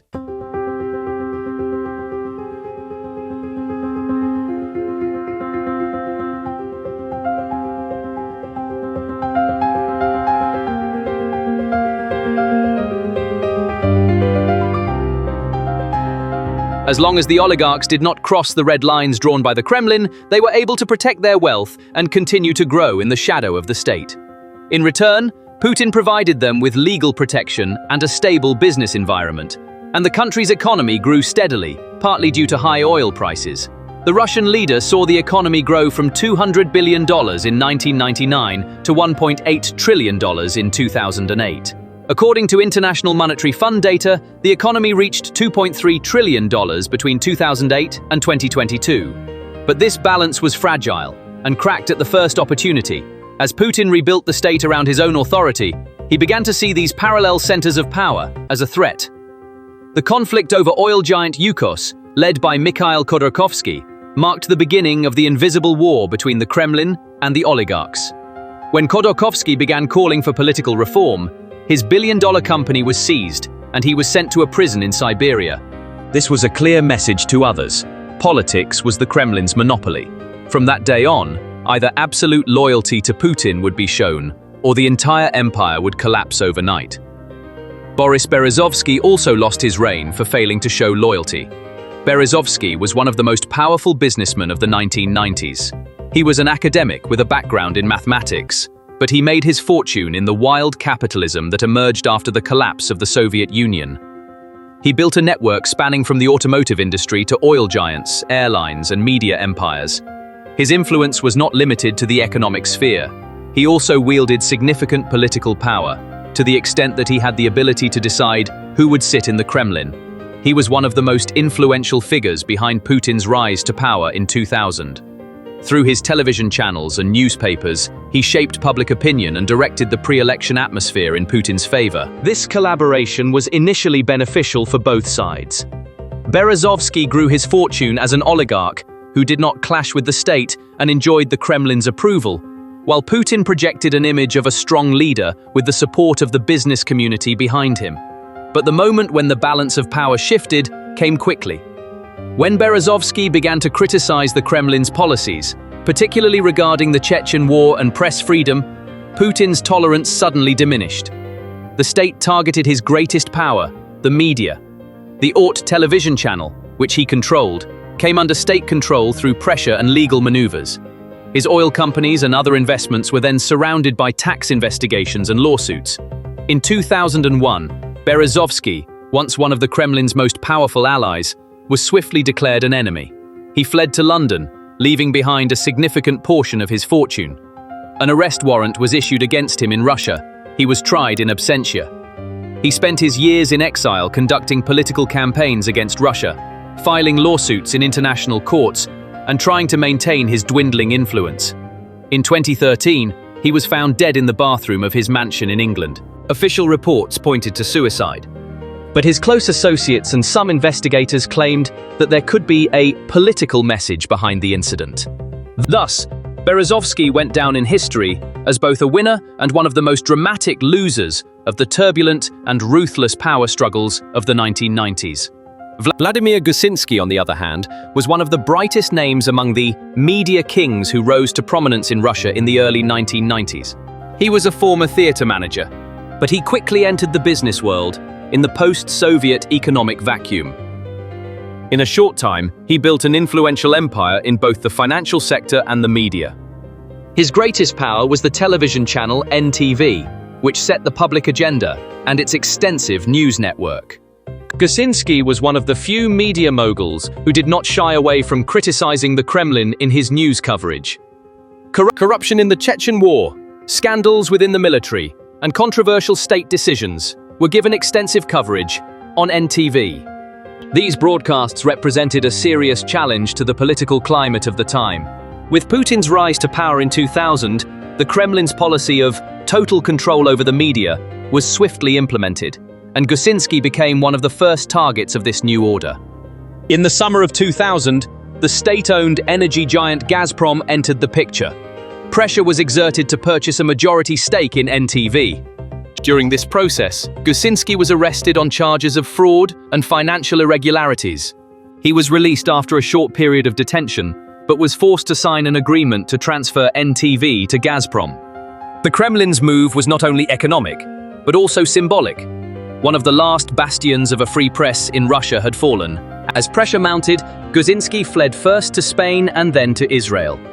During his years in exile, he supported international press freedom campaigns, but lost all influence in Russia. The man who once sat at the table with heads of state in Moscow had now become a figure who could only comment from the outside. Today, Gusinsky's story is remembered as a striking example of the fate of the media in Putin's Russia. And what led to the loss of his fortune, influence, and country was his courage to stand up to the Kremlin directly. Oleg Deripaska, the famous billionaire industrialist and founder of the Rusal Aluminium Company, is one of the Kremlin's harshest critics. Despite being seen as an ally of Putin, Deripaska openly called for peace, stating peace is very important, negotiations must begin as soon as possible. Of course, this sentiment is not isolated. Others in Putin's camp are beginning to voice their concerns more openly. Moreover, the fuse for an uprising against the Russian leadership was lit in 2023. The spark that ignited the rebellion against Putin came from his own personal chef. As you may recall, Yevgeny Prigozhin, the former close associate and leader of the Wagner Group, made headlines when he released a video condemning the war and calling for its end. This defiant act referenced the Wagner Group's short-lived rebellion in June 2023, which significantly damaged Putin's public image. The Wagner rebellion was a striking example of growing unrest. Rebellions, deaths, and the forcible seizure of property were the tragic end of the oligarchs. One of the sharpest tools of Putin's consolidation of power was the sudden revocation of licenses. A media outlet could be shut down overnight on the grounds of violating broadcasting principles. A bank's operating license could be suddenly revoked under the pretext of capital adequacy. The bureaucracy functioned as a silent weapon in this process. Import and export documents were held up, goods were detained at customs for weeks, and licenses for critical projects were suspended. These delays had fatal consequences, especially for companies with international partners. One of the most effective moves was to force partnerships. A businessman would be forced to take a figure close to the Kremlin onto his board of directors, or transfer part of his shares, even if he did not want to. For those who resisted, a mechanism of practical warnings would come into play. Raids by security forces in the early hours of the morning, cameras waiting at the door, and news of accusations spreading across the country within minutes. In the end, the options were always the same: submit, flee abroad, or fall silent behind bars. For some, this story ended in tragic accidents that were never fully explained. The war in Ukraine completely shattered the fragile balance between the Kremlin and the oligarchs. The West's economic blockade hit not only the state, but also Russia's wealthy class directly. Real estate stretching from Europe to the Caribbean, super yachts moored in marinas, and billion-dollar accounts in Swiss and London banks were frozen one by one. The wealth that oligarchs had kept hidden for years as a safe haven is now on the Kremlin's radar. Putin turned this situation into an opportunity. The message, "If the West can seize your assets, so can Russia," was first whispered and then issued as a direct order. Some billionaires were forced to donate hundreds of millions of dollars to Kremlin-approved reconstruction projects in Ukraine's occupied territories. Others saw their companies nationalized under the pretext of public need or transferred to individuals close to Putin. Oleg Deripaska lost his luxury hotel in 2023, which was seized by the state for strategic use. Aluminum giant Rusal is now being forced to produce metal for tank and missile production. Roman Abramovich tried to remain neutral, even taking on the role of peace negotiator in 2022. However, Western sanctions forced him to sell Chelsea for $3.2 billion, freeze his properties in the UK, and repatriate a significant portion of his fortune to Russia. Following this, the steel company Efrus was transformed into a contractor directly supplying materials for military infrastructure in occupied territories. Mikhail Fridman is also in the same circle of pressure. With a fortune of $15 billion, he had built an empire in the banking and retail sectors. But in 2024, he came under pressure behind the scenes to transfer his shares in Alfa Bank to buyers close to the Kremlin at well below their value. Tax audits and sudden investigations cornered him step by step. Even Gennady Timchenko, one of Putin's former KGB friends, couldn't escape this wave. He had amassed a fortune of $20 billion through oil and gas trade via Convoy and had become a loyal financier of Kremlin projects. Nevertheless, in 2024, a tax investigation was launched against him under the pretext of energy deals. Behind the scenes, there is talk that this move is being used to force him to donate hundreds of millions of dollars to the military budget. The year 2024 was a period marked by extraordinary revenue items in Russia's federal budget. Revenue from real estate and asset sales alone reached 132 billion rubles. Almost a quarter of this figure came from the sale of Rolf, the country's largest car dealer. Rolf was the undisputed leader of the Russian automotive market for many years. Point of class, with its extensive dealer network, import channels, and wide range of models from the luxury to the economy segment, it was a major player in the supply of vehicles to both the private sector and state institutions. But the company's fate changed due to its current owner's criticism of the Kremlin. Rolf's previous shareholders included the family of a well-known businessman who is currently living in exile abroad and publicly criticizing Putin's administration. This connection had already attracted the attention of the power centers in Moscow. Tax audits, technical delays in the renewal of import licenses, and financial investigations left Rolf operationally cornered. The sale of the company in 2024 was presented as a commercial decision. However, sources close to the Kremlin indicate that this was not a voluntary sale, but rather the result of political pressure. The buyer was also no coincidence. Rolf came under the control of a state-linked holding company. Thus, a strategically important player in the automotive market fell under Kremlin influence, and the sale price was directly recorded as revenue in the federal budget. This transaction is seen as an example of the nationalization strategy implemented by the Putin administration in recent years.